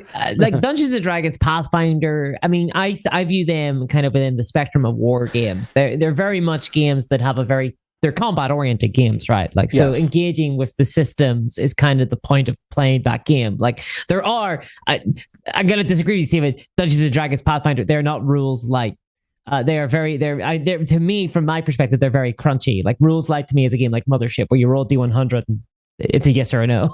Well, to me, those are called storytelling games, and those are not even rules games. Like, those are just you talk and narrative games are tabletop RPG. Yeah. Oh, I know. No. They're role. Yeah, those are rules light. But to me, if you played first, I'll put it this way: we used to play first edition, and we used to play D&D. And now I'm being like a grognard and like a gatekeeper, but I apologize. But there were tables upon tables upon tables, and I mean, and you had to figure it all out on your own. And when you're 8 years old, trying to like figure out these tables and play with other 8-year-olds, it was madness. And now, if I saw these rules, I'd be like, "It's so elegant, it's so easy." It's just like, see, to me, like 5th edition or even Pathfinder, you know, they're very there's a lot of rules to them, a lot of crunch to them. Oh, well, like, Pathfinder Pathfinder 2nd edition, no doubt, but even 5th edition, I would say, has a lot. It has a lot of rules. They just don't cover a lot of situations, even despite the fact that there are many of them. That's the difference. That's the problem. We have a lot of rules. How many of them do you use? None of them, but we have a lot. We just don't use any of them. That's kind of a failure in game design, in my opinion. It's intended to make it easy for the players to get in. It's very easy at the expense of the GM having to put, or the DM, I suppose, since it's D&D, having to put in a ton of effort on their end. And I think that's smart from an acquisition standpoint. Let's be real. Vast majority of DMs, most casual players, are just roll me a D20. And then if it's high, you succeeded. If it's low, you failed. If it's in the middle, I'll have a think about it. Like that, I think that is actually like the kind of half-life of most D&D games. Honestly, from the casual tables. And most people will play D&D just a few times and never play again. That's the thing. It's like, if you really get into it, I don't know, it's a weird market. It is a very strange market. But they still bought the books. And that's better than the people who buy the Monopoly, specialized Monopoly sets and don't play it at all. Yeah. Don't even open it. But trust me, a lot of they people prefer you to buy the Monopoly box with the D&D theming. There you go. Someone asked if they're going to come out with a Pathfinder Monopoly, and I said no, but then maybe yes, because I'm like, well, they can make money off of it. Why not? I mean, what do they care? It's like they're making money off of their competitor. Might as well. But that would be interesting if that ever happens. I don't think it will ever happen. By the way, you can come out with themed. You can't call it Monopoly. You have to call it something else. But in theory, they could come out with a Monopoly type game for Pathfinder if you wanted, based on how laws work with game design. The landlord's game. Yeah. You called that. Right. The Pathfinder landlord's game. And it's very similar, but not quite. I mean, they probably get sued, and actually they probably, and Hasbro would lose, because if you go like towns have their own versions of Monopoly, and none of those are official, like, you know, like small towns, not like New York or LA or something, or London, but like small towns have their versions, and those are just locally made, like knockoffs, and Hasbro's not suing any of them because you can't copyright that. You can copyright Monopoly and Park Place and all that, but not the game design. That's open. That's OGL, baby. Mm-hmm. Yeah. All right. Well, thanks for joining us. Discord mini D&D mini. I know you don't like. Okay, I like that. let me plug my channel. Let me plug my channels real quick. Sure. So I've got 2 channels. Wargaming is Discourse Minis, and my role-playing game channel is Dungeons and Discourse. Check them out. I'm on YouTube, and I do content every single week on both channels, covering either Warhammer and miniature wargaming and a variety of games, or Dungeons and Dragons and tabletop role-playing games and a variety of other games there. So yeah, gotta get the plug in at the end, you know. It's been a real pleasure, guys. I've had a ton of fun hanging out with you guys. Love to do this again. Okay, yeah, we'll definitely invite you again. I mean, yeah, I can't believe you're still hanging on, but it's late where you are. It's like nighttime, right? No, it's only 7 p.m. It's actually a pretty good timing for me. Yeah, it's actually pretty good. Yeah. Oh, okay. Well, it's like 2 p.m. here, and I've done nothing today, so. It's 11 a.m. here, and I woke up for this. So. This is something. This is something. You've done this. Fun. Actually, yeah, I thought it was. I liked it. Actually, I liked the. I learned a lot. I mean, I think it was pretty good. I mean, it was a corporate event and scripted and sleek and well done, and now we know some stuff. Yeah. So. All right, thanks for joining us, everybody. And it sounds like we'll be talking about a similar topic tomorrow, but this time with Derek. Yeah. Hear his hot takes. Well, they will go heavily into the VTT because there was a lot to digest in the VTT. Yeah, a lot of very interesting things that they showed with the VTT, and also thinking about what they chose to show. Exactly. It's not even right. It's not even like what they showed is what they decided to show us, because that's even more of like, it was so heavily scripted and yeah, that's very telling of how exactly what they were showing. So anyhow, all right. Thanks.